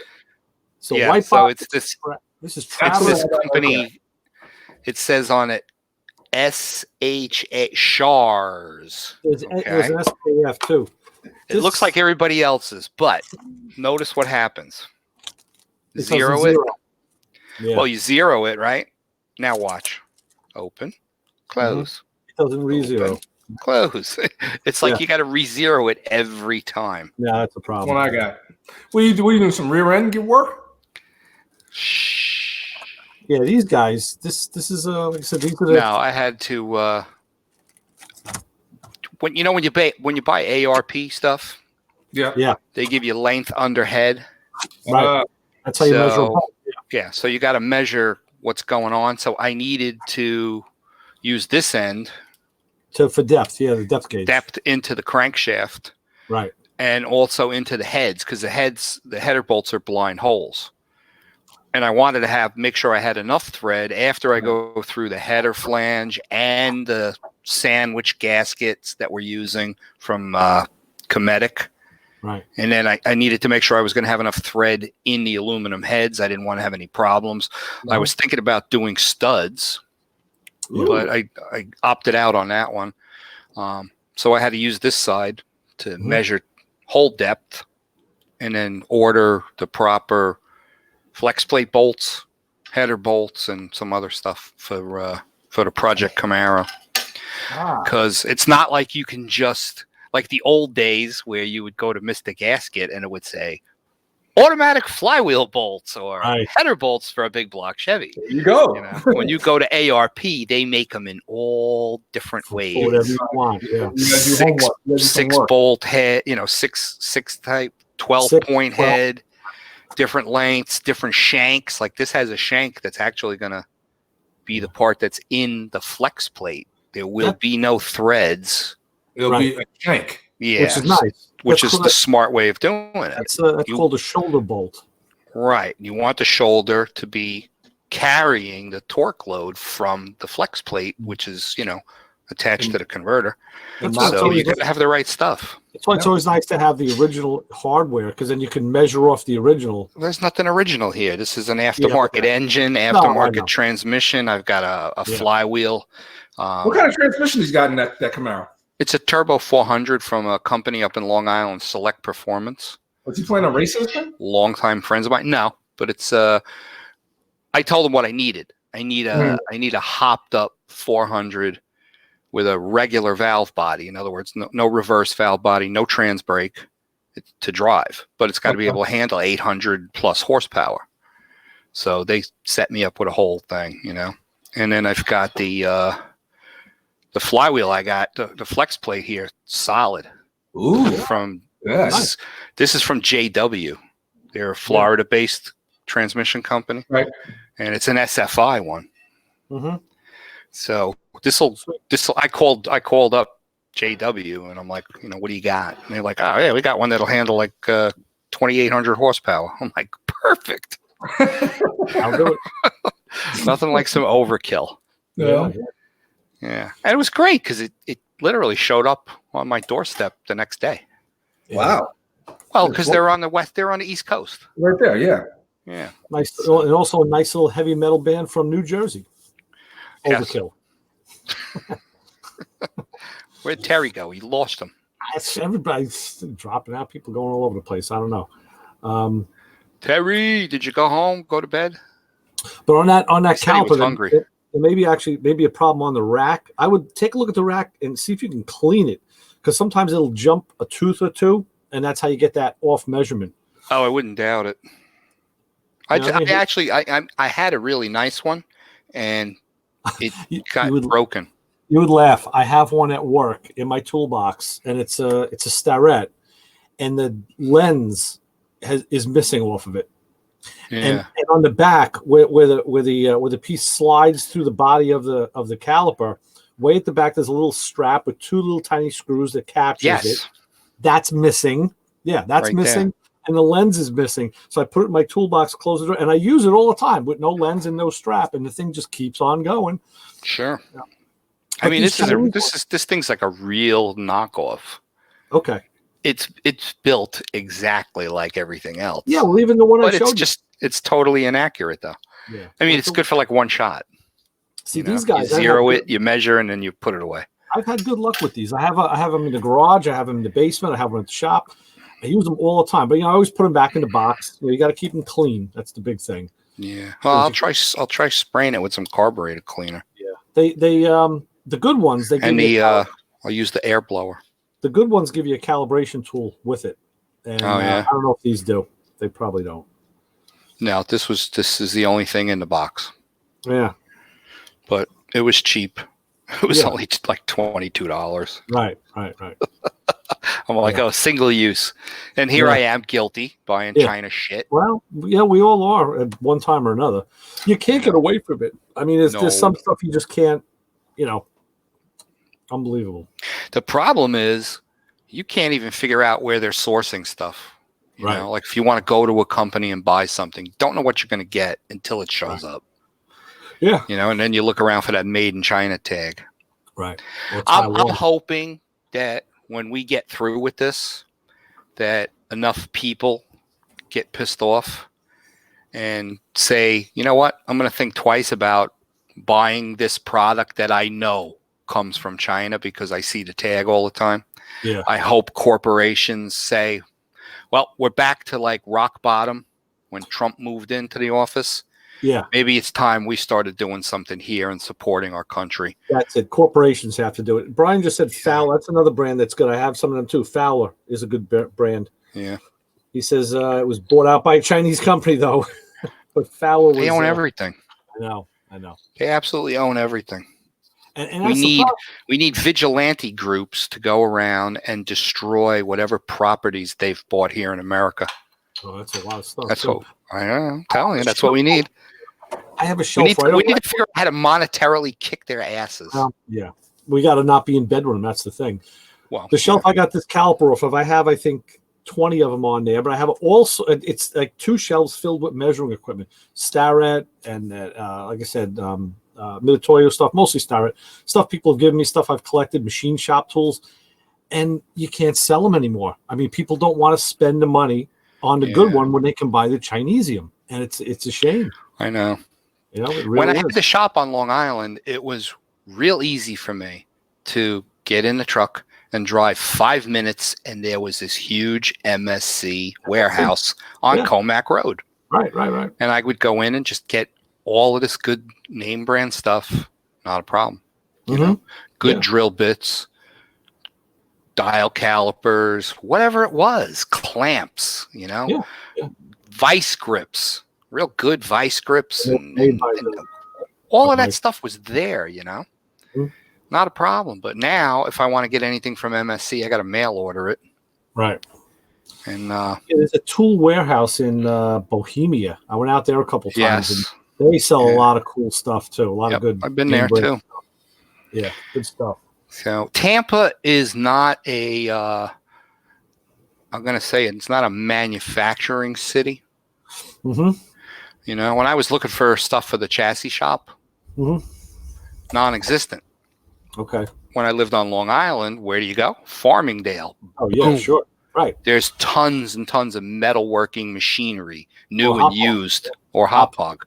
Even in Those- Freeport, the industrial plaza down in Freeport. does Those lots. industrial parks, you can walk in there, you know, and buy a brake, a finger brake, a straight brake, a bead roller, you know, a good industrial bandsaw. Yeah. Try finding, you know, a vertical bandsaw here in Tampa. Doesn't exist. Oh yeah. You know, so stuff has to be mail ordered and you know, ordered in. Even looking at the Facebook classifieds and stuff, very little machinery places in Florida at all. It's not a manufacturing state whatsoever. Yeah. So it's more of well, if you got some type of chain, that's what they have, like chain restaurants and chain this and chain that, you know. Right. So it's a little different. Chain gangs. Chain gangs, yeah. Well, we got that. Yeah.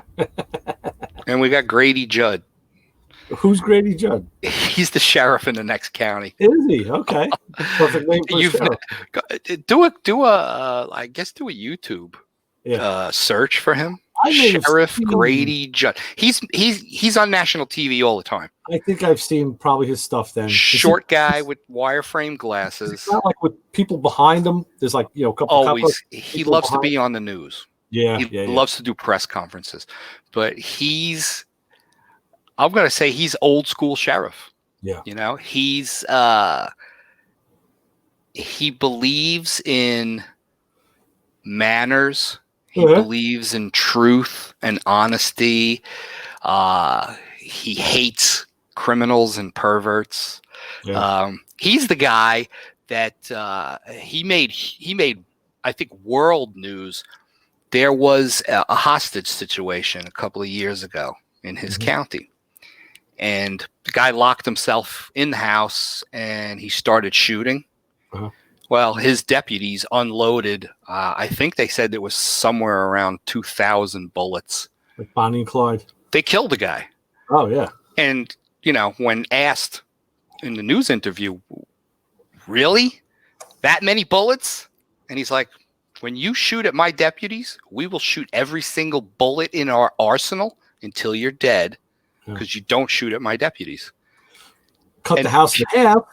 People respect him for that, you know. This is the kind of guy that there was some dude in Washington State that was some sort of child pornographer. Okay. They couldn't physically touch this dude because he's in another state. Grady Judd mail order child porn from Mhm. this guy to his county. Mhm. What does he do? He gets the feds to yoke this dude up for sending porn through the mail. Federal There you go. offense. Right. You know, so he's that kind of a guy. Yeah. There's another guy out west that was like always kept getting reelected. Same thing. He was a taller guy though. Same thing. Old school sheriff. You know, Yeah. John Wayne type sheriff, and that was And he's always entertaining. When there's something going on, he always has like 8x10 glossy photographs Yeah. of these perps. And he'll do his little press conference, you know, and he's like, well, today we caught this guy who was, you know, beating people up. And here's his photo. yeah. He's been arrested like 17 times. He's dead now. There you go. So let's put that photo over here. Well, Right, here's right. his girlfriend. She's a hooker. Uh-huh. She's dead also. he's like that. You know, the guy's he's awesome. How long? Totally awesome. Huh? How long has he been in office? Oh, he's been around forever. He keeps getting getting reelected. Yeah, Right. he's that good. Yeah. His county, they don't want anybody else. Grady's the I man. can't remember that guy's name out west, but it's the same thing. He just always gets reelected. And Yeah. that's why, you know. There's a sheriff, excuse me, in the county just north of me. In I think it's Pasco. My It's buddy either that John- or it's Yeah, a I county up. got a buddy John over in Pasco. Yeah, Just- and he makes the prisoners wear pink jumpsuits. Oh, I heard about that. Right, and pink sneakers and stuff. Yes, this Yeah, way. Yeah. Yeah. Heard about that. You know, but they have their own farm. Mm-hmm. They have a dairy farm, Mhm. and they grow vegetables. And Yeah. the prison is completely self-sustainable. Okay, why You not? know, You yeah, got the land, you got the manpower. You might as well, instead of making license plates, make beets and turnips and well, now they're making hand sanitizer. right hand sanitizer here too. I was watching the news tonight. There's a local brewery here, Uh-huh. and they shut down all of that stuff. Right. So they're mixing their beer Mhm. with aloe, Yeah. and something else, and they're making hand sanitizer, Uh-huh. and they're giving away thousands of bottles to hospitals and all these groups with all this beer that they can't use. Yeah. So they're emptying their vats and they're making Right. hand sanitizer, which is, I think it's awesome. Yeah. Why not? Yeah, it's Okay. really cool. That's a good idea. So that's good. I Yeah. saw that. I watched that video you sent me. About the drummer. Yeah, about posture. The posture. I tell So you, the true. guy. I wasn't with it in the beginning, and then I just stayed with it, and I said, "This guy knows his stuff. He knows what he's talking about." Yeah. Then being a physical therapist for 6 or 7 years, like he said, he definitely knows his stuff. And because the thing, Well, I that noticed hooked me the difference immediately when he said how we sit. Yeah. And then I did what he said, and I shoved my butt out, right, and I sat up straighter, and I'm like, oh wow, I feel so much better. exactly. You know. So 'Cause you I have was. that curve, yeah. You I'll make that remember curve. that when I set the drum set back up. Yeah, But yeah, you look at those pictures of Buddy Rich. He's hunched over. He almost looks like the Hunchback. when yeah, my yeah. buddy when my buddy delivered the set to me. We were talking about that, all sorts of drummers, and I said, Buddy Rich was like had the worst posture in the world. He goes, oh yeah, he goes, well, he had back problems later on. I'm like, yeah, no doubt. I mean, look at the way the guy sat, hunched over and played like a. But the fact that he could play the way he did, like that, like what if he was straightened out? Like, I know. could he not played? I don't know. A lot of it has to do with the height that you keep your drums at too. We I were was talking kind of about that. surprised, watching that video. He keeps his snare drum, right at the top of his thighs. So Yeah, what I've learned, and just watching other drummers and then listening to, other drummers giving you hints and things like that, his method of playing is really, really sloppy. He literally has his left hand sitting on his thigh, we were talking right about around that. just after the wrist, which and I'm like, to me, that's wrong. We were you talking know? about this last night on the phone.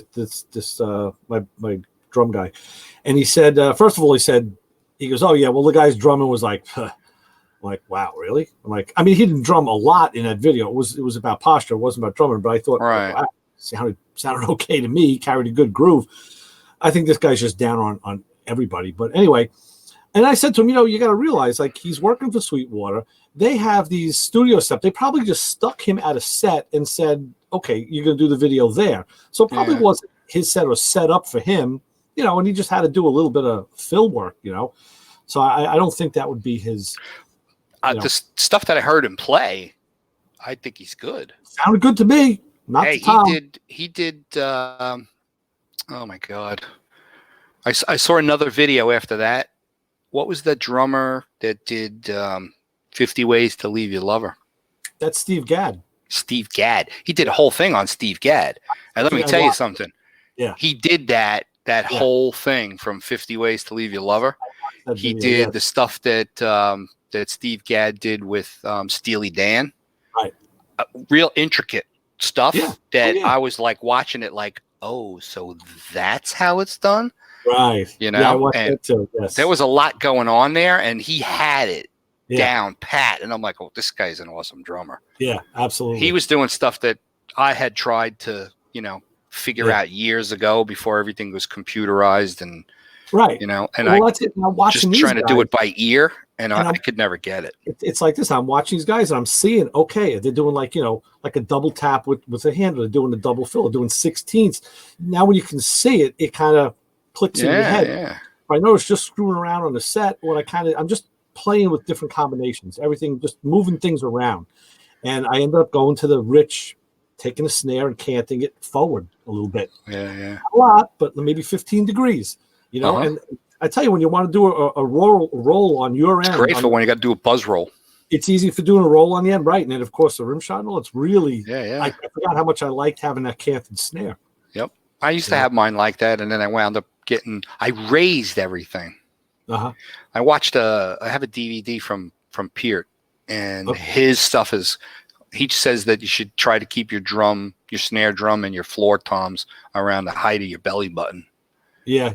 So I raised mine up, and from there I was able to run it flat. Right. It works out perfect whether you're doing traditional or match grip.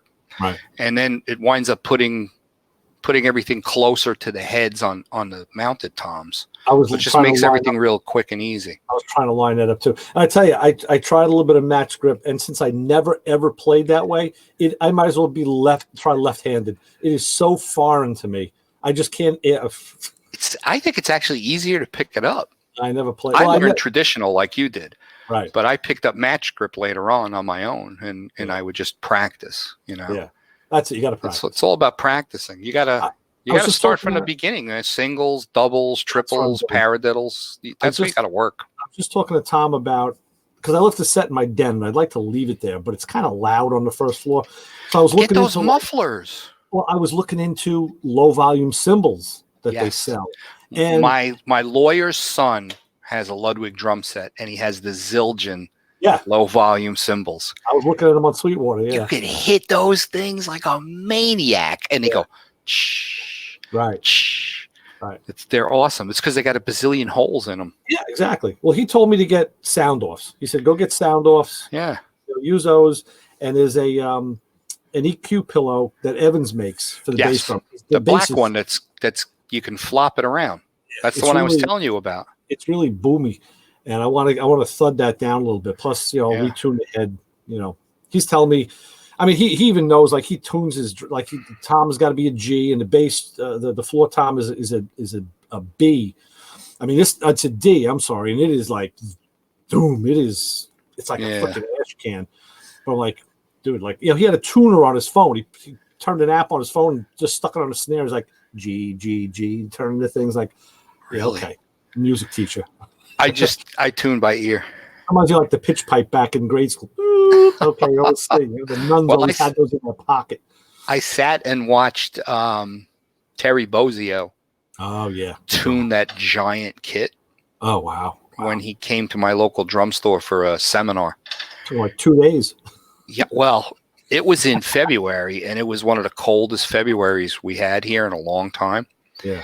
And he pulled up in a Suburban with a trailer with his tech, and it was about 25 road cases. Wow. And this stuff was freezing because those, trailers are not insulated. Oh, sure. and he brought everything. I was able to help. They brought everything into the store. They opened up all the cases and they just laid out everything to get the temperatures back to normal. And while that was equalizing, they started setting up that ridiculous rack, which is just insane. That took almost an hour to just put all of that together again.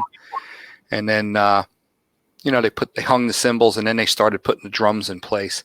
And then he had, he has so many drums, and he has two different ways of tuning. Some of the drums are tuned. I forget the word. See, I'm terrible with that. Two different types of tuning. He had specific notes written on the heads. This one's a B flat. This one's a B sharp. This one's a D. Right. So he does that. And then there's other drums that it's a different type of tuning. They're like a half step from each other. Like the concert toms or whatever. Yeah. Yeah. I forget what he said. He had mentioned the two different types of tune that he uses. But I mean, he had, I think it was like a little glockenspiel. Okay. Where you hit with the little hammer, ding, ding, ding, ding, and he would be like, ding, ding, ding, and then he'd go to this tom-tom, ding, ding, ding, and he'd sit there with this thing for like 20, 30 minutes getting those toms to match that thing. And then he did another deal, and I'm like, oh my God. I mean, it took exactly. Like Zappa's music, it's like he'll be doing stuff that's like real slow and boo, boo, boo, boo, boo, boo, boo, boo, and then it's like a 5 count, and then he's over here and he's doing like 64th notes. And then bam, hit that cymbal, and then hit this cymbal, and it's kind of sounded like what Yoko Ono would create if she was playing drums. It's freeform jazz is what it is. Yeah, it was real freeform. Yeah. I noticed that he had 0 hi-hats. Oh, okay. And 0 ride cymbals. Right. Every single cymbal he had was like a China, a splash. or a splash or something weird. His hi-hat was remember rototoms? Oh yeah. Okay. Well, his hi-hat that's attached to the pedal is 2 rototom frames. Oh wow. That slam each other. So it's chrome steel against chrome steel. Wow. That's his hi-hat. That's crazy. Yeah. Odd stuff. Really, really odd stuff. Glass breaking. And I think he had about 12. I have a photo of it. I'll have to post it. He had like 12 or 15 pedals. Oh, wow. All a mix between DW 9000s and 5000s. And they go in a semicircle. Wow. Because he had like 5 or 6 bass drums. Yeah. Different size bass drums. Some of them were on platforms to raise them up. And linkages. Some of these linkages were like 8 feet long to go from the pedal to the beater. Like dual quad tunnel ram on a blower, you need like bell cranks and conversion. Oh yeah. It was absolute insanity what was going on with his feet. He had all this remote stuff going on. It's like everything else. I always think like it was art. When is enough? Like when do you surpass sanity? I mean, because perfect example. I think I talked about this. I used to watch that metal show when it was on all the time. They'd always have a guest. Yeah. A guest guitarist, then they did bassist, then they started doing drummers, and they had Mike Portnoy on one night from Dream Theater, and of course he plays the giant kit, right? Yeah. And he's out there, but they had this little jazz kit set up because they didn't have room for anything else. And I said, "Oh Christ, here we go!" And here's Portnoy with the green beard, and he sits there, and he's like, "Hey, what am I going to do with this thing?" And he rocked that jazz kit like nobody's business. Sure. And I said, there's a true drummer. The guy knows how to drum. I think I like them better on a smaller kit than that big monstrosity. Yeah. He's a Long Island guy. He is. Yeah. So there's a YouTube videos of him where he's on a Hello Kitty drum set. We were talking about this. It's a little Hello Kitty set for a little kid. Yeah. And you think, like, how can you make music on that? Well, I'll tell you. It sounds like shit, but he plays it, and you can, and he doesn't name that tune. He'll just play drum intros from songs. And you have to at the end, he kicks the set over. What is that shit? Give me a like. It's like, but it's hilarious. The guy that played guitar that I went to high school with, that played guitar in my band. He's got a little kid's piano. Okay. And he goes live all the time, and he starts rocking out, playing his classic rock on this little piano. Oh, wow. It's funny. I sent that. It's nuts. the posture video to my chiropractor too, because he's a music guy. He doesn't play, but he's a music guy, and of course the chiropractor. So he sent me back a link to Sammy Davis Jr. on the Ed Sullivan Show. I saw him on the Tonight Show, but Sammy, the whole band that he had they were all black musicians back in probably back in the 50s, and Sammy sits on his jazz drum kit. And freaking, it was like a little Buddy Rich. Like he played everything in that. Yeah, he played keyboards. I think didn't he get on timpanis or something? I mean, he did everything. In this video, he went from the drum set, but he changed like time signatures, like maybe 4 or 5 times, just like Buddy Rich would do, go really, wild to mild. And then he stands up and he goes over to his xylophone and he starts playing the xylophone. That's what it was. Yeah. Now, he's doing that. Same video. I guess it was another guy who was a drummer. He just with a set of sticks, he's on a bar stool, just playing on the bar stool, just keeping time. Got a big stand-up bass, and I'm really amazed. Back in those days, everybody wanted to be a drummer, and a lot of people that you wouldn't even expect could play. Yeah. Johnny Carson played drums. A lot of these guys, and I'm like, wow, that's pretty wild. I always liked Shaughnessy, his the house drummer for the time. Yeah. Drummer. Yeah, I mean a studio guy, but every once in a while you'd see him do some. He was one of the early double bass guys. Yeah. That was his signature. I have a video, a DVD. It was a concert. They were raising money for the Buddy Rich Foundation after he passed away, and it's got to be. And I know Bozio's on it. That's what reminded me when you said his name. And it's probably about 6 or 8 guys, and they all just do their thing, but they did it through like successive waves. And at one point they had like 3 or 4 guys on stage together, and they were all playing they were playing quieter and quieter and quieter. It was like who could just about hit the and they were making unbelievable music, just like challenging each other to do these different things, and it's really cool. I have to find it. I got it somewhere. Yeah. When you watch the pros play, you say, "Oh my god," make it look easy. Exactly. But, I need to get back behind the kit, but I need to come up with some space. Yeah, that's the big thing. Yeah. My wife refuses to let me set the drum set up in the spare bedroom. Yeah, see, that's it. I put soundproof. I put it in the den, and it's all hard surfaces. And the way he's got that bass drum set up, with that super kick head. I said, Tom, I got to muffle this bass drum. It's too freaking boomy. I got to do something. I got to stuff a pillow. No, don't get a pillow. Get this Evans thing. Get the Evans pillow. It's great. That's why I told you should get that that bass port. Yeah. And they give you the template. You cut the hole in the head. Video, right? I watched the video. Right. And with that, then you can be able to just reach into the drum. Exactly. And move that pillow around. Exactly. Whether you just have the edge touching the head or you fold it up and push it against it so that whole section is laying against the head. Actually, or you could go old school and find felt strips. Remember the days of felt strips? Oh, yeah. Throw those under the head and do that. Make the ring. I don't want to cut this head. It's a brand new Ludwig head. So just go buy another one. I know. I got to get something else. I have to get something. Yeah. I have that. I have the head. The batter head is from Evans. That has there's a plastic ring that's actually plastic welded to the head. Yeah. And then there's these foam rubber rings, different thicknesses. Right. That you slip into that. And it makes it, when you just go with nothing, it's boom, boom, boom. You put the first ring in, it thuds it a little bit. You put the fattest one they have, it's like thump, thump, thump. It's great. Right. And I don't have anything on the front head at all. I don't even have it ported. Yeah. My bass drums are pretty boomy, but I keep the front head like loose like water. Okay. If you're watching me play, you literally see that front head every time I hit the drum. I just watched the video tonight, and it was another, I don't know, it was Drumeo or Sweetwater, and he was saying if you want the bass drum bassier, you have the front head loose, but if you want like boomier, if you want to muffle it up a little, tighten up that head.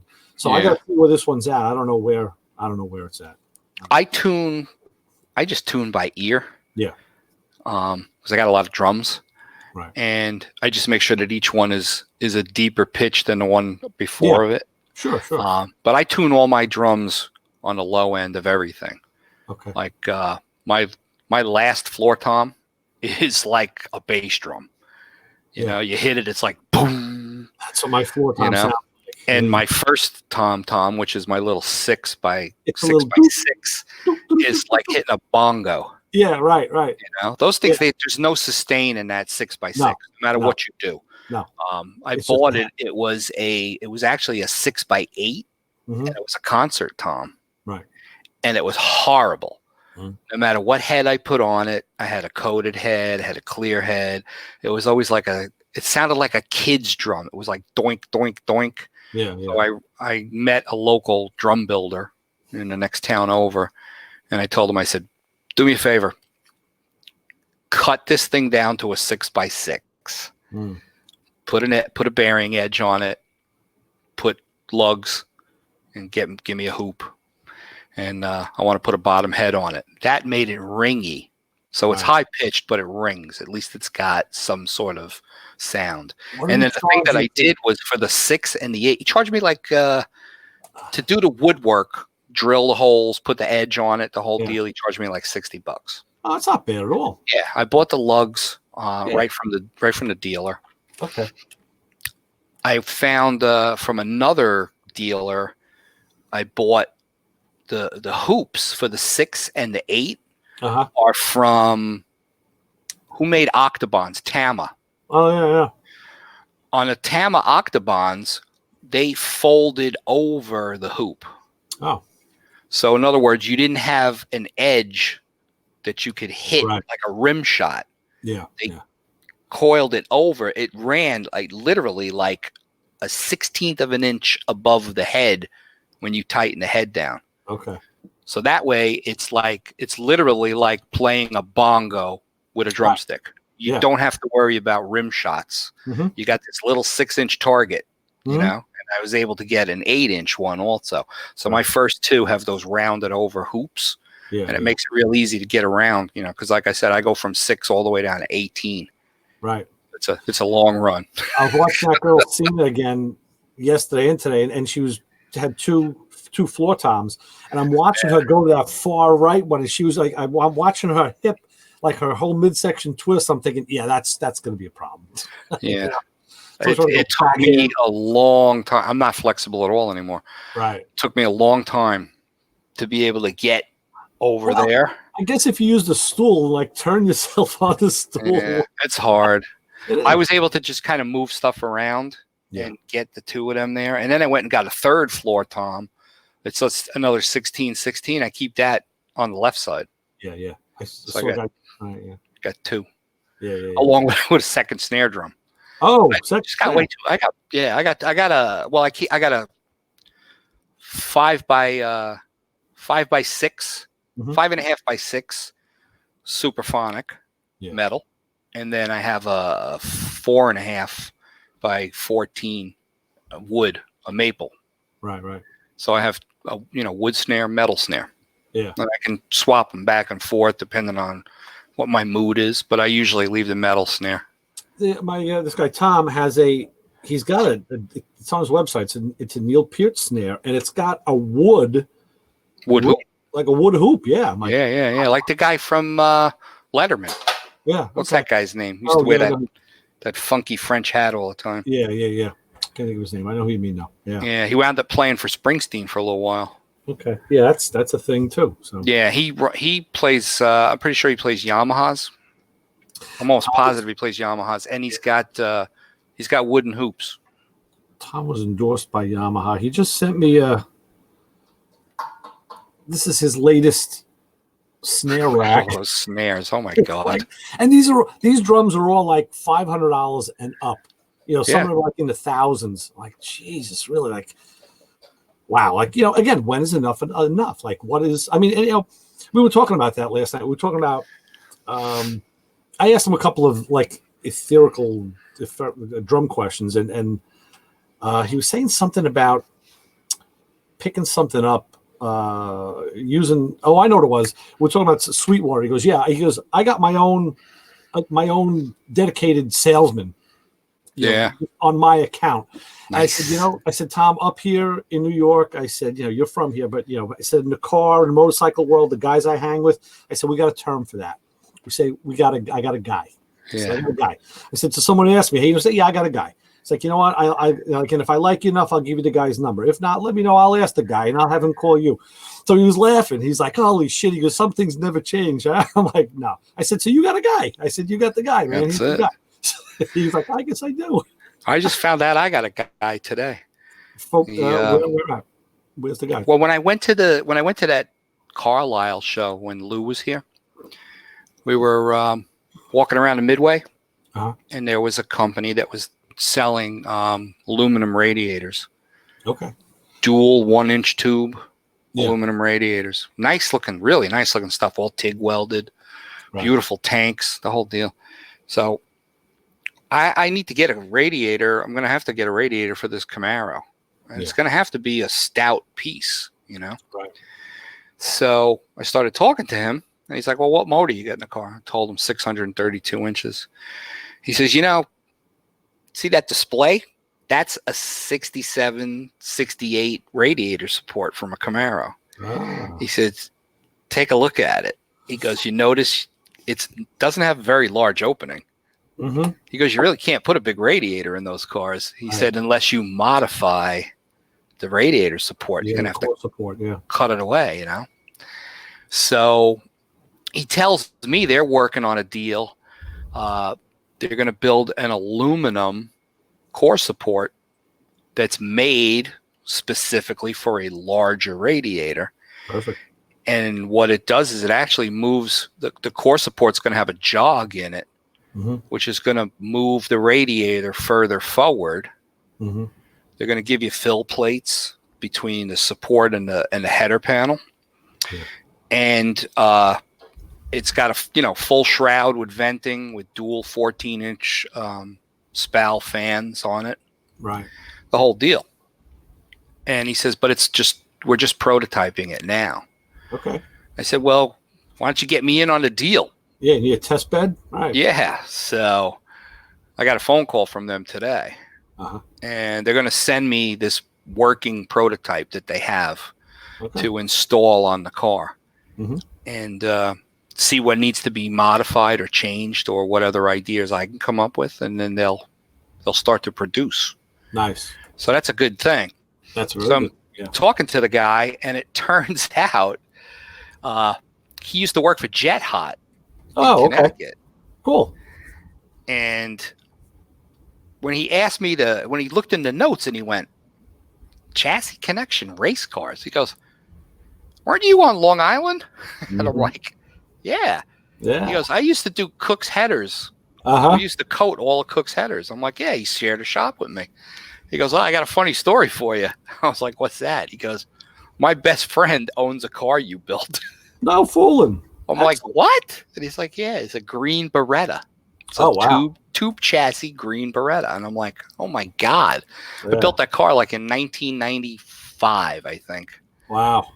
And his friend bought it from the original owner. Okay. And he still runs it in Comp Eliminator. And he's won, since he bought it, like around 2000, he's won like 48 different races with it. And, and he's gotten 2 best engineered. Because the guy will never give the car up. He's going to flip out when he finds out I was talking to you. Yeah, that's funny. That's funny. He says that the car is just totally awesome. And I'm like, wow, I found another one of my cars. I'm like, send me photos. Yeah, it fits on my I need stuff. Yeah. Excellent. So it was pretty wild, And then while I'm talking to him, he goes, oh, I found your Chassis Connection Facebook page. He goes, I coded George Stack's headers. George Stack's Monte Carlo is on the top of my page. Oh, nice. He's like, those headers that are on that car, we coded those things. They coded my headers too. They're in my Pontiac. So yeah. So he works for this radiator company now for like the last 8 or 9 years. Okay. They do all kinds of. Well, they do other stuff too, but their biggest thing is custom radiators. Right.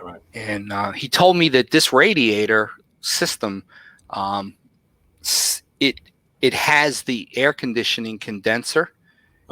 Is part of the radiator. Interesting. It's not a separate unit. Okay. I mean, it's good because it's one unit, but then it's bad because you can't service them independently. But so that's pro and con. Right. That's interesting. It's nice. Yeah.